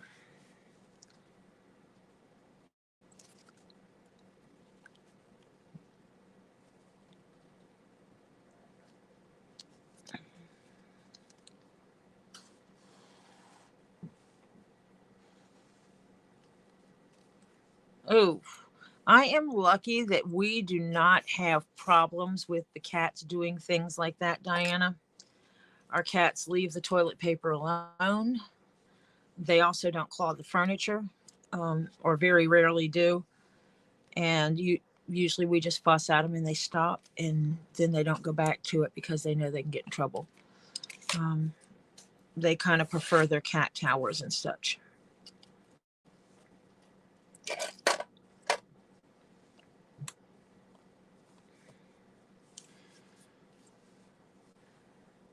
Because my leather couch would not appreciate cat scratches. And my cats don't exactly appreciate the great outdoors, which is where they would have to live if they decided to shred my couch. Now there is going to be an extra little knot on here on the back side.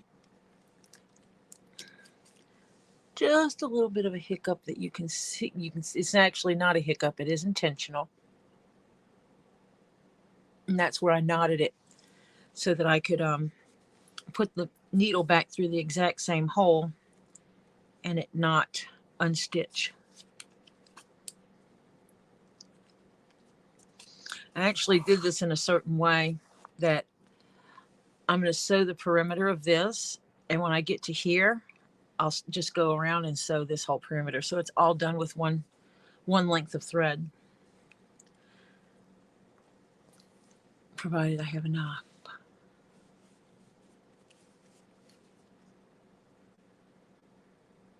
Oh, don't worry about it, Terry. We'll work it out. I will ship to you even if you haven't paid the shipping.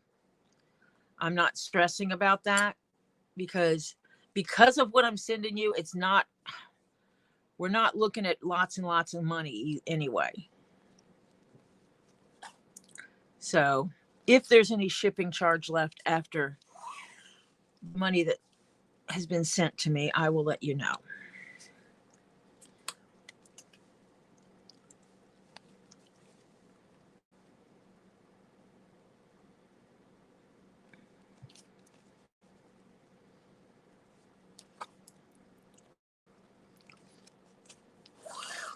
Yeah, finish this today. I might wind up doing the stuff for that tonight, because I use Pirate Ship, and on Pirate Ship, basically by the time I've looked it up and put in all the effort to get the pricing of it, I'm going to go ahead and pay for it. Yeah, that's all there is to it. And I've started something new. When people send me money to pay for leather goods in CashApp, any of the electronic methods. Right now, I've been moving it to my CashApp because CashApp has a savings account, so to speak. It's interest-bearing savings.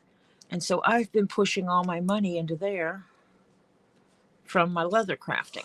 I just started it, but it's a place for me to save up some money.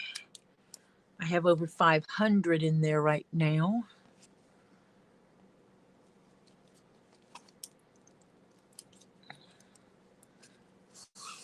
And I forgot to pay Kendra, so I owe Kendra money, so I will pay that tonight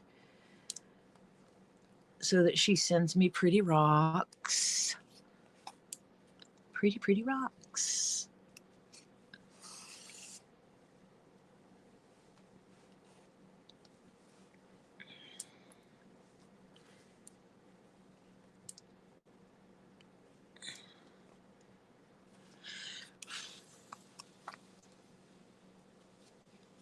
I really just hope that Marsha's daughter really enjoys this as much as we've enjoyed making it.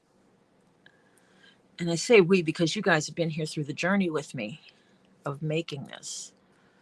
I actually enjoy making stuff and watching you or listening to you and seeing your reactions as I make stuff and how that goes along. I really enjoy that. I enjoy sharing this with you, being able to explain what I'm doing. You know, have people ask questions because I will share what I know.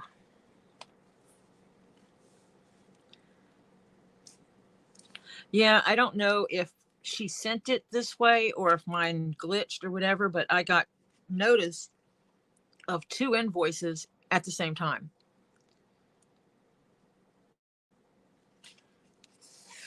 And I kind of ignored it because I thought, well, maybe there was an issue and she had to correct something.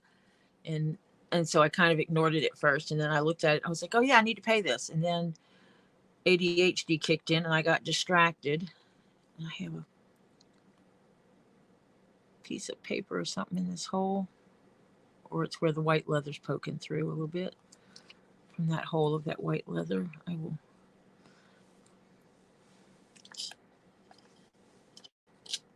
get my little pinchers out.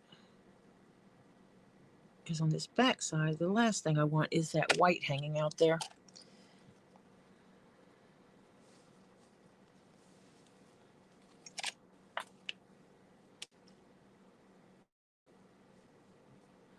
I'm glad you enjoy watching me. I really am. And it's funny because if I try to listen to myself, I'm like, God, I'm boring. But, you know,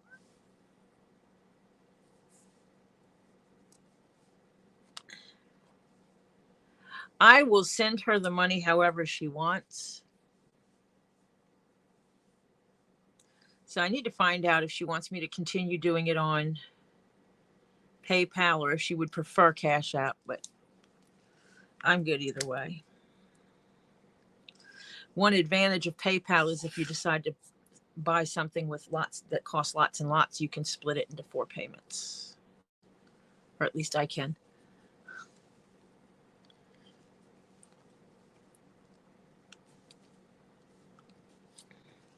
It's like getting a short-term loan, and it pays for something every 2 weeks, so it coincides with when I get paid.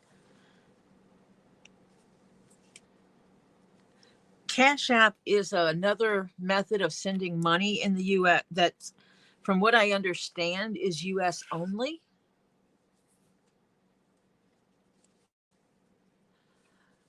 So that makes a difference, Diana. Mine's all connected the same. My PayPal, I can choose how it gets paid, whether it's credit card or straight from my bank. I have it linked to one of my one account that has hardly any money in it. That way, No one can drain my main bank account. It's a pass-through account that we use. Yeah, PayPal is good to use. Internationally, we use PayPal because I can't even send someone in Canada a Cash App. Cash App is US only. It does not do unit conversion or money conversions. It's all US dollars. So you would have to have a US bank account with money in it in order to do Cash App.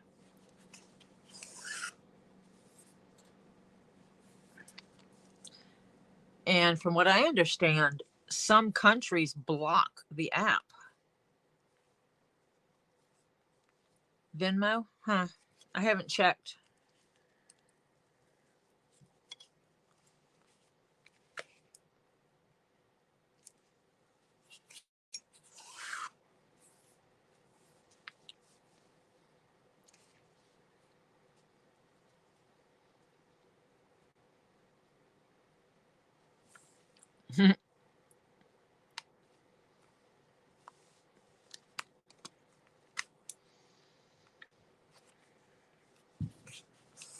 Oh, and the fireworks have now started.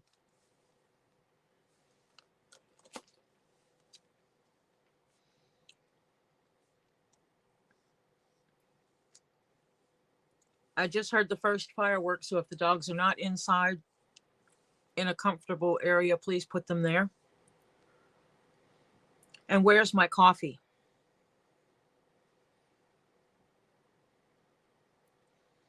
Someone asked me where my coffee cup was, but I never got coffee. I really need caffeine. I use voice to text all the time. And my family has a group chat.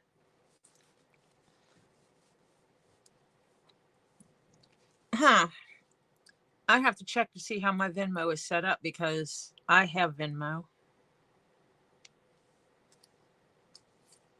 And I don't remember if I had to put my bank account in my bank card information, debit card, or if I had to put my actual bank account on it.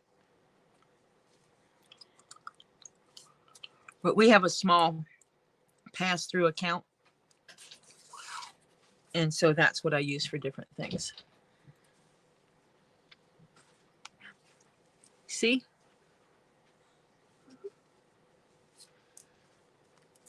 Because we all live in a yellow submarine. Is what for tidying my desk? I'm missing something.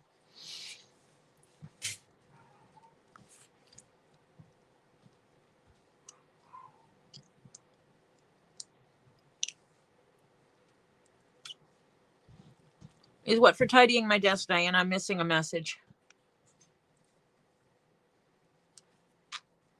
Yeah, Zelle is bank account, straight to the bank account. Oh, coffee. No, coffee is just to straighten my brain.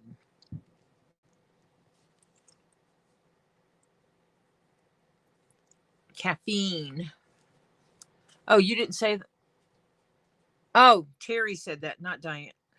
Wow. See, I need my caffeine. See what happened? I can't get my messages straight on who said what. Yes, it's all Diana's fault. We've already said that. It's Diana's fault that Scully has a skeleton.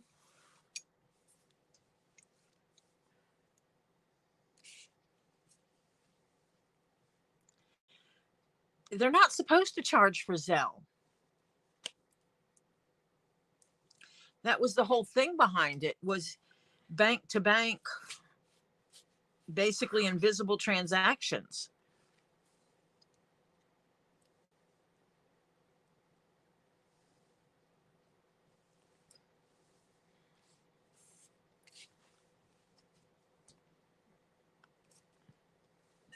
I use them because I do the leather care. And at one time, it was a cash It was all cash transactions. I do leather work, you give me money, you give me cash. But more and more people don't carry cash, you know.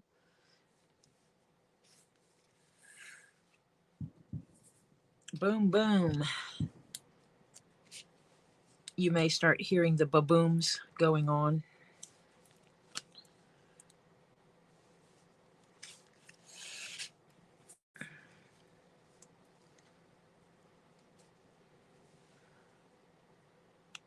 I don't know either, because it doesn't cost them anything. It's pure electronics.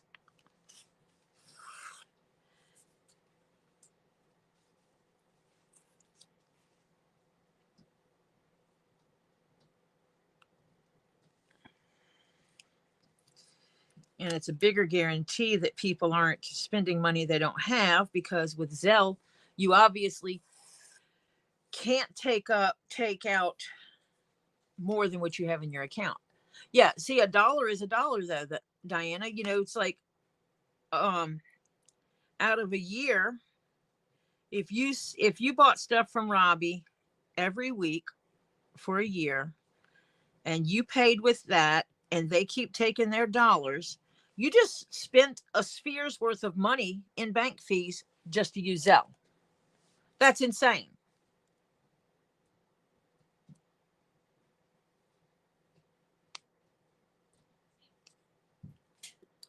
Totally insane. I mean, that's a nice sphere there, $52. It's a decent sized sphere.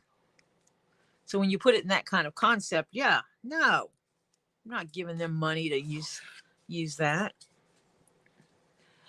Ooh, look what I have. Your coffee is being made. I have watermelon.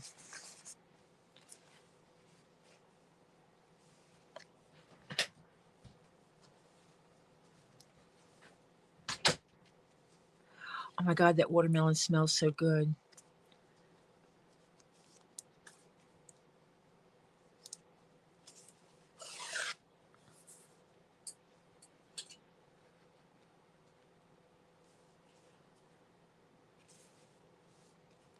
Yes. Mine was Chase. Southwest points with Chase. Get down here. Get back here. Ooh. I think the little one just escaped. Come here. Doggy jail. Here, wait a minute. Hold still. Let me. You got my necklace. Hold on.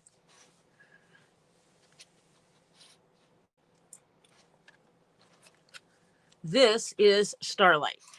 Starlight is a min pin. She's spoiled. Starlight is a spoiled min pin. Starlight escapes from upstairs and comes downstairs to run away. But there's fireworks outside. Because there's fireworks outside. Yeah, you need to get something, and you need a backpack you can put on your belly and put her in it. No. I have one of those, the string bags. There's one over here on the table, as a matter of fact. Okay. Let me clean my fingers.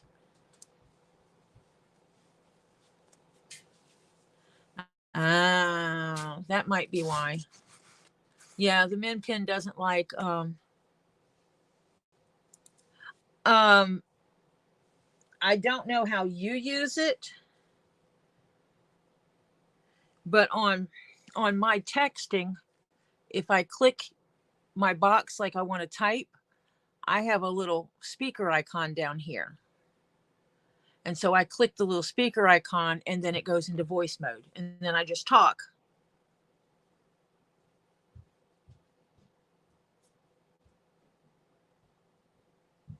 And it works.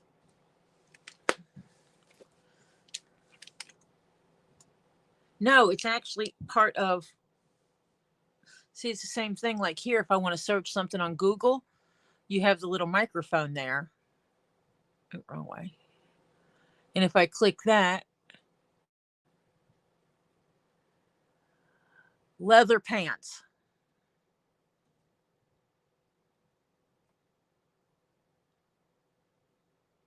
So yeah, that's how that works.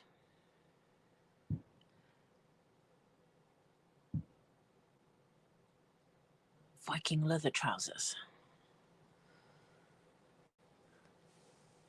Yeah, and see, it's like I keep all my codes, oops, for all of my cash. So if someone wants to send me CashApp, I can just do this and they can just scan my code. So go ahead, scan my code and send me money. I do that for that. Venmo, PayPal, and Zelle. Zelle actually shows my legal name, which I don't use.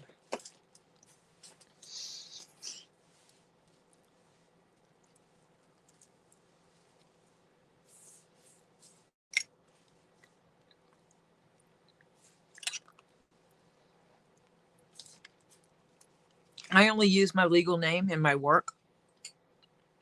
So in the event that you see my legal name, just ignore it. You will know it's my legal name because it's me and it's not Tori Jones. I know Elizabeth experienced my legal name when I sent some PayPal. That's why I don't like sending people PayPal.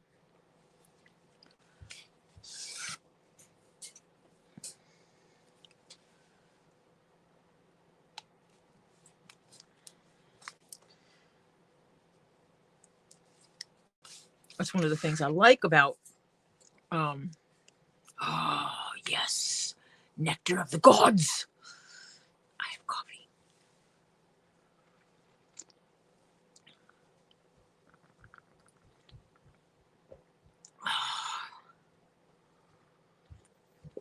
My grandchild loves me somewhat.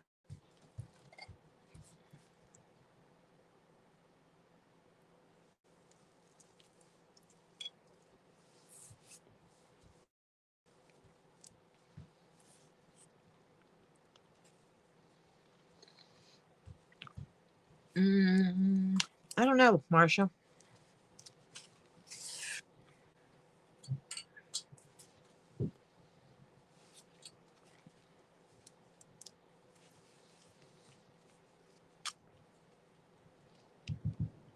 Ba ba ba boom.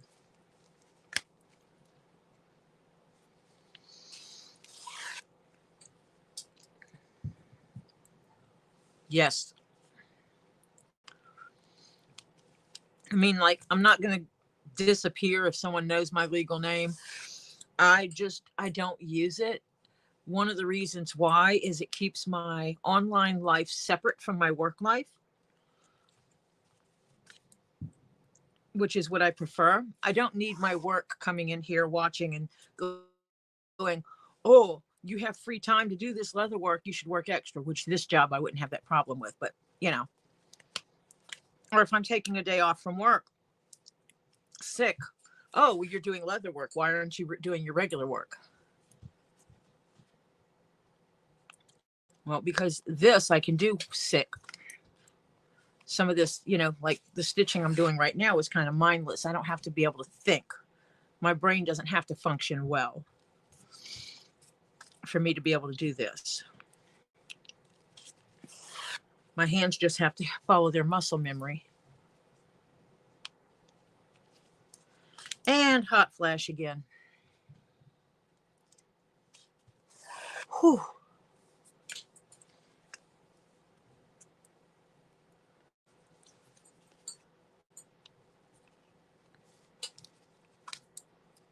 PayPal is the biggest place that I wind up with my name getting displayed.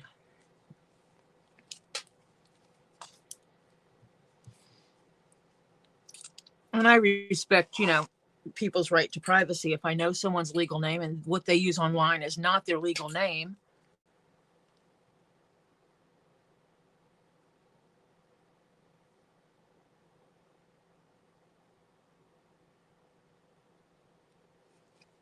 you know, it's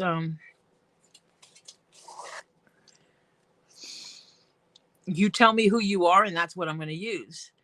And that's the thing, Sandra, you could say my name is Sandra Smith.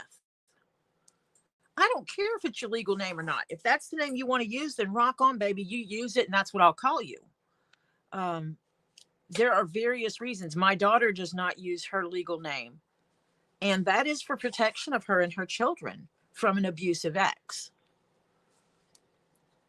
She uses a name that he would never associate with her, that she never used with him.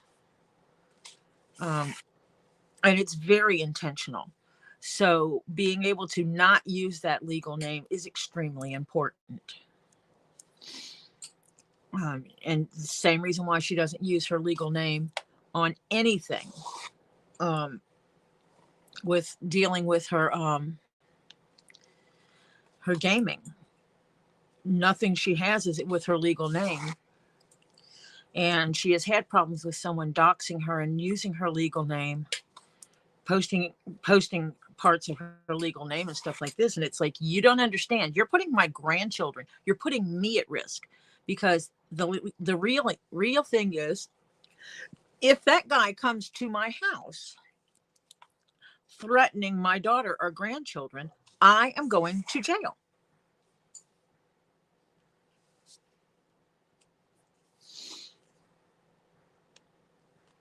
Oh, you know, when I get calls and it's someone from India and they tell me their name is Robert, or William, and it's like, no, it's not. You have a name that you don't think most Americans can pronounce, and so you're not going to tell me what that name is. But it's okay, because I can pronounce a lot of names from India because I work with people from India. I'm learning how to put those words together and say it right. You know, you don't have George coming from China.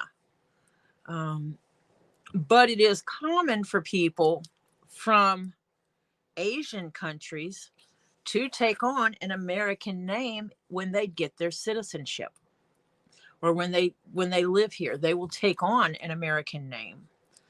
And that is usually because their names are extremely difficult to pronounce, because their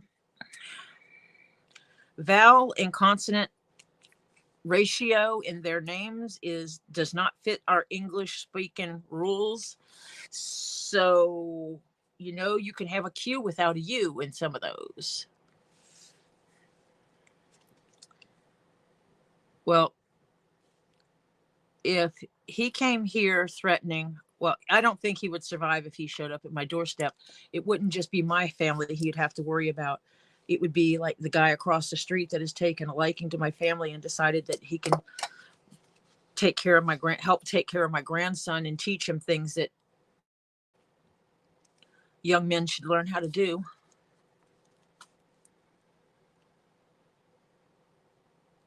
Yeah, exactly, Sandra. It's like, you're not Indian and named Steve Martin. You pick the name off the internet, dig, blast it. But I don't get all those spam calls that a lot of people get with these weird names, because no, Tori is a derivative of my real name. It is literally in the middle of my real name. My first name is Victoria. Tori comes right out of the middle of it. So it is a nickname off my legal name, but my legal last name is not Jones. Even though legally I could have had Jones as my last name, since that is my first husband's last name. I just never changed it. But I've been using the name ToriJones since the first time I got on the internet. Because the first time I got on the internet, it was all about, don't use your real name on the internet. You don't know who's watching. You can't use your real name on the internet. Someone will show up at your house. It was all about not using your real name. So I came up with ToriJones. Jones, because it's such a popular last name, so common, that the chances of finding ToriJones, there's lots of us on the internet. So you try to figure out the first one. When I first started using the name ToriJones, when I first got on the internet, and you had ways of searching across the internet. The first Tori Jones on the search was like a 15-year-old high school student.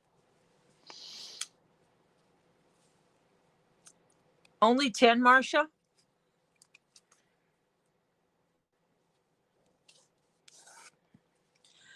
I've been getting text lately that tells me that I have to click this link to update my information because the post office cannot deliver my package.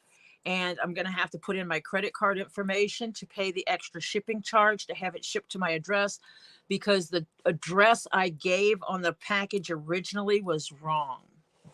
So they're now having to forward it to me from somewhere and I have to pay the shipping charge. Just enter your credit card information here.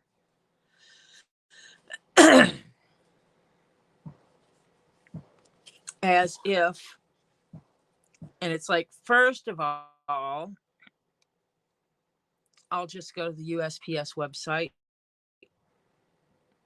sign into my account, and see if they have any packages they need information on. And I've gotten the same text with slightly different information on it 3 times from 3 different numbers all in one day.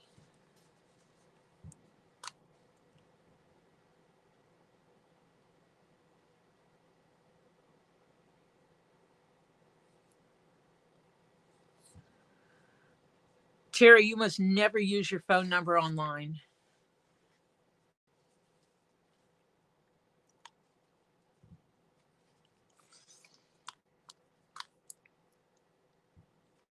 I basically tell people all the time, I tell my grandkids, and my daughter already knows that if you get anything that says click this link to update your information, don't do it.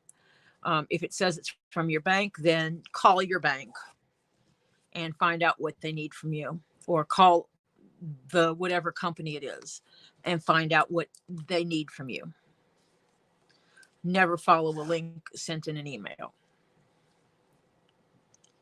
That's like if they tell you, like they call you and say, call this number to speak to your bank.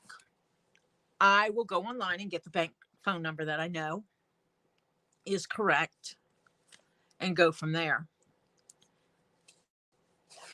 I don't call some kind of call center at some spam site for someone to try to screw me out of my money. I'm extremely cautious in that regard.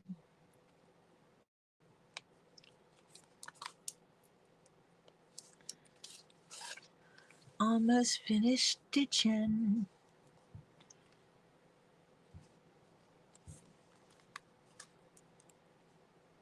Then I can cut.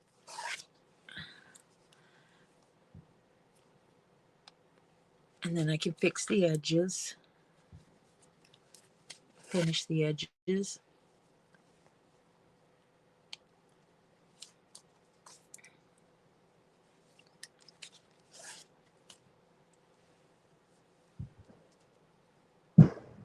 Oh, goodness. That was a big boom.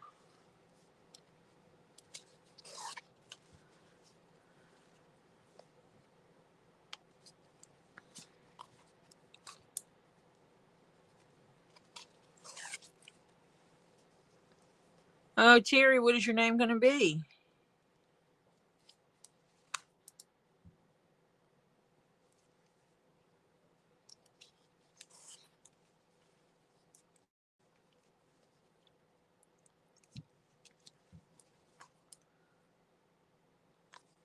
Are you talking about your Yahoo name, a YouTube name? I mean, Yahoo, YouTube name, or you're talking about your legal name?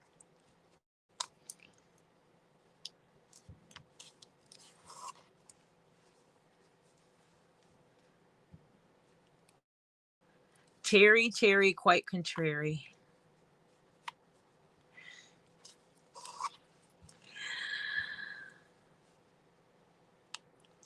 Almost there. I got to go here.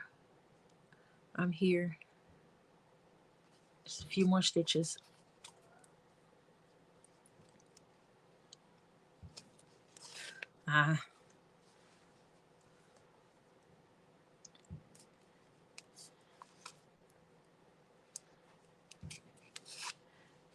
carry the boatwright. A boatwright being a person who builds ships. So what if your ships are miniatures? You're a boatwright.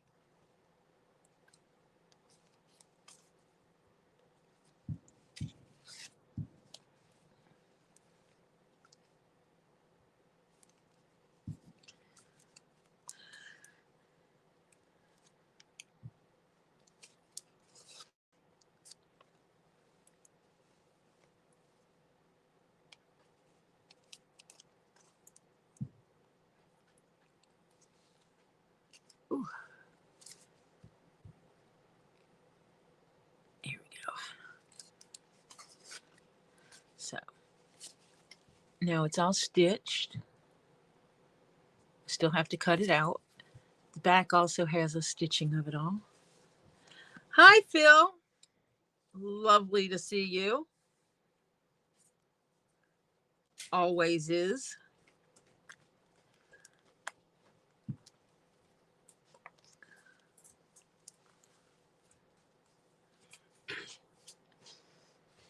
Hello, my topher butt. Oh, I'm throwing these into the backyard. Not yard, but All the way to the wood line. yeah. Just want to let you know. Okay. Yeah, they should go back there because the deer can eat it. Yep. He's talking about the rinds to the watermelon.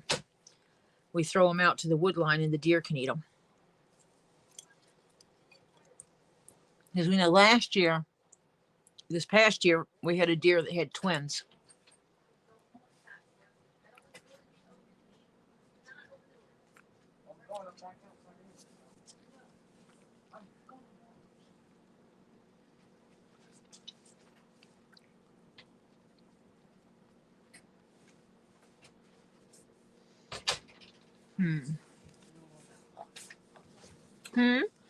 Nothing.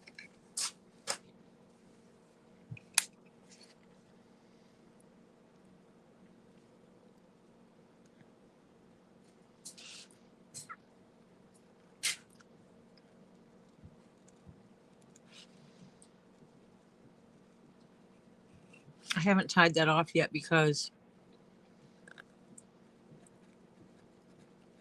I want to be able to stick the threads between layers.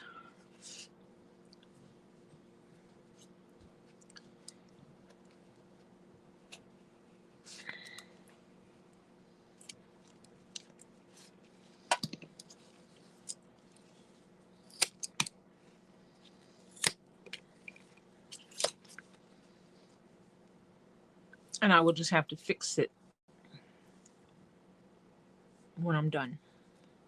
I don't know that I can get it between the layers, but I'm going to try.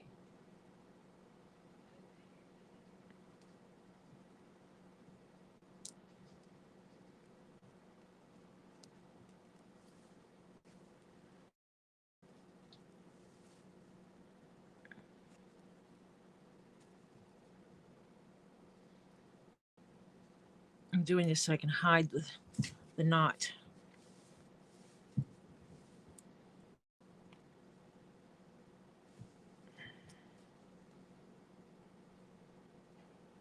And so I'm separating the layers where I glued it together. And poking it through. Somewhat poking it through. Trying to poke it through.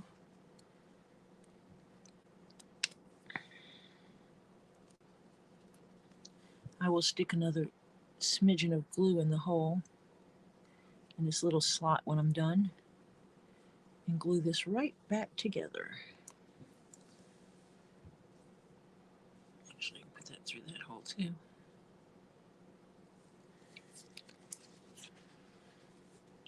Pull those.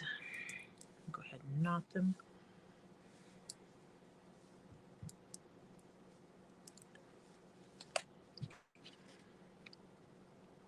And that way the knot will be inside there. And when I glue it, it'll secure that knot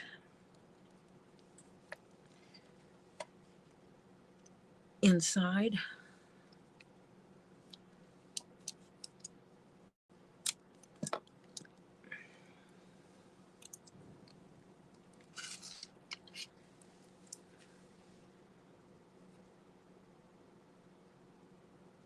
Push that in there.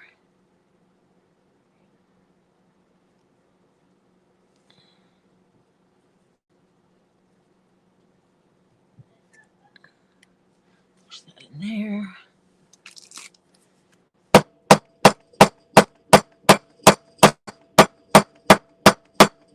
Smash it down.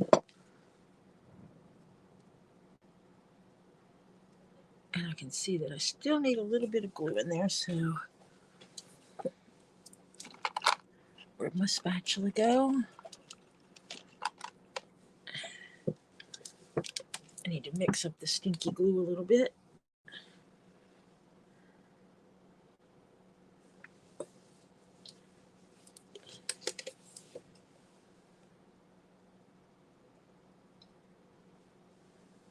Oh, yeah.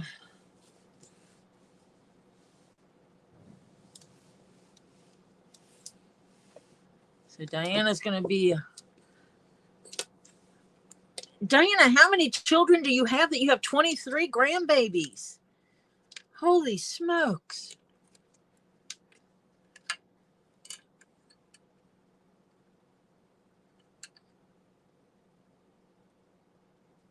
You must have a dozen youngins.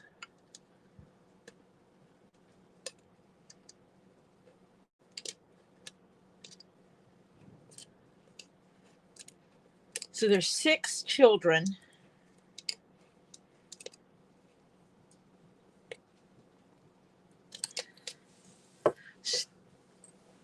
So that's still a lot of large families, huh?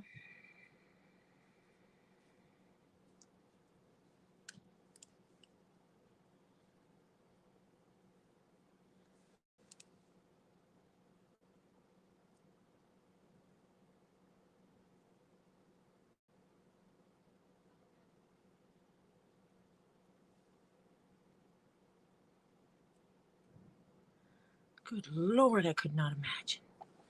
Could not even imagine.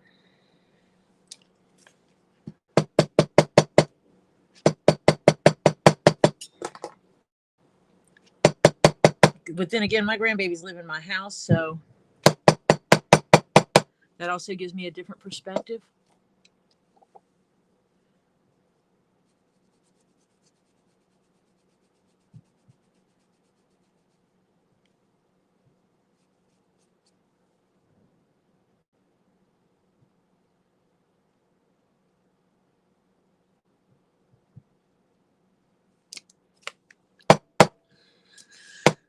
And now you can see the I don't know if you can, the difference between where I smashed the thread and where I didn't. So I'm going to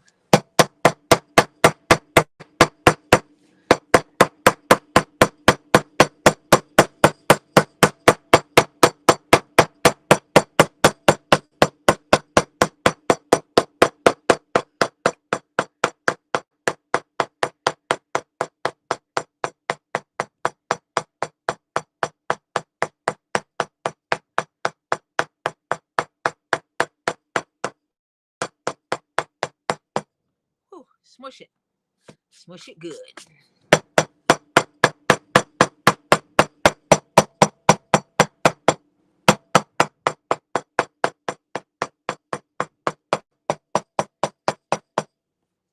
Smush it good.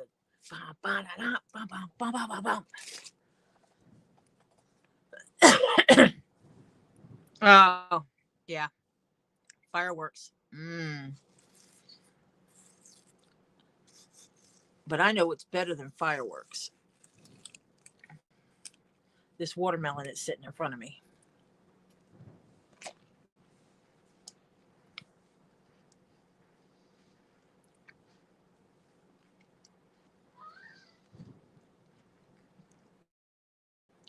Okay, so it is a, gotcha. It's a merged together family, meshed together, melted family, blended family. That's what it's called. Blended family. So I knew the right word would come eventually. You have a blended family of 23 grandchildren. Wow.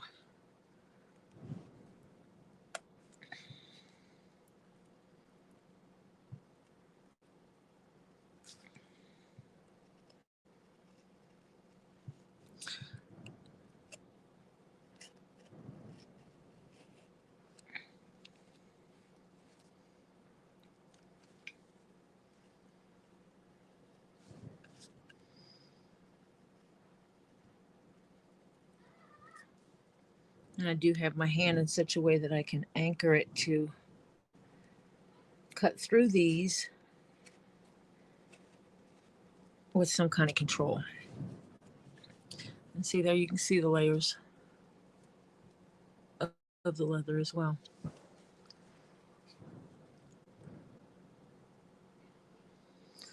So you have 2 bio grandbabies and all the rest come from his side of the family. Got it.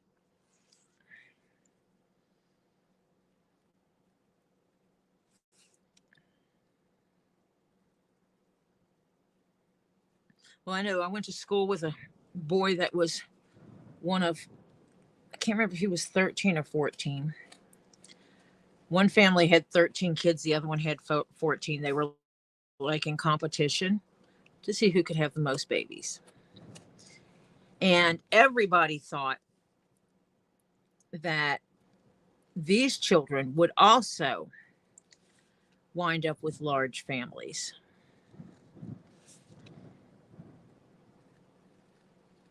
And it is hilarious to see that none of them have large families. You know, they came from a family with 13 children. You're correct, Marcia, and I will fix that.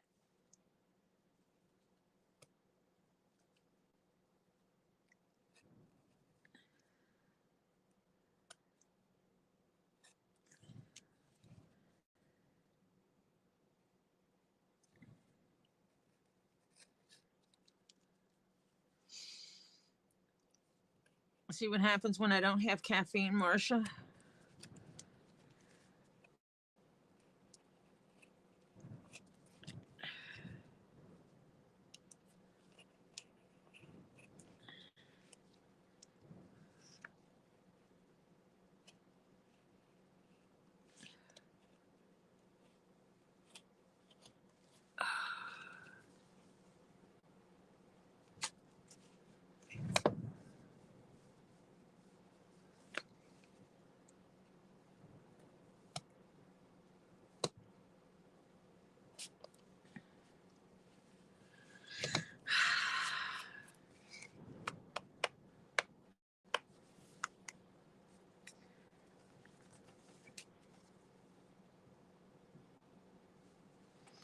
I know.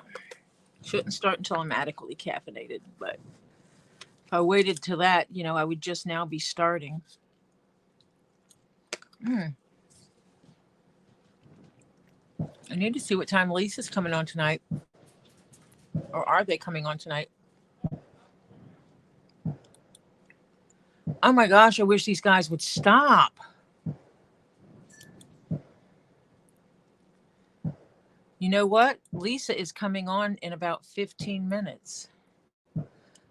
So I am going to wrap up mine because I do want to be on Lisa's. And what I'm going to do is I'm going to cut a strip and I will round the edges and make it go right over this.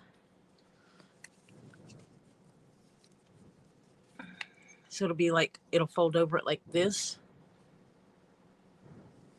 And it'll be curved. It'll have a key ring on it. And I will have that finished for tomorrow so that it can be prepped to ship. Because I'm excited about getting this baby out the door. So let me tell you now that in just a short time, we are all popping over to Chuli's in a pod because it is their sales night. Tonight it is Thursday and they're coming on at 9:45. They come on Tuesdays and Thursdays. They always come on between 9:30 and 10. Tomorrow is Friday and it's 7:30. You will catch us all over at Get Swamped, where Robbie will tell us all about everything that's going on with the new animals. They did get their capybara Kitty in. And so I'm sure he will have some conversations about Kitty.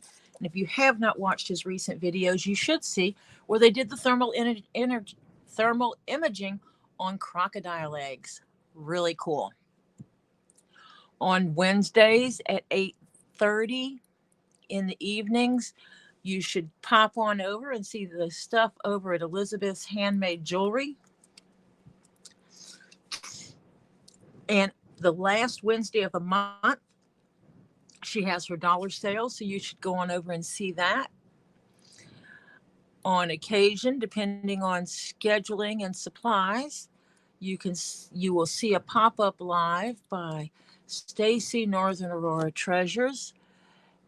And when Stacy is on, you will often find that Flutter Yo is on live with her.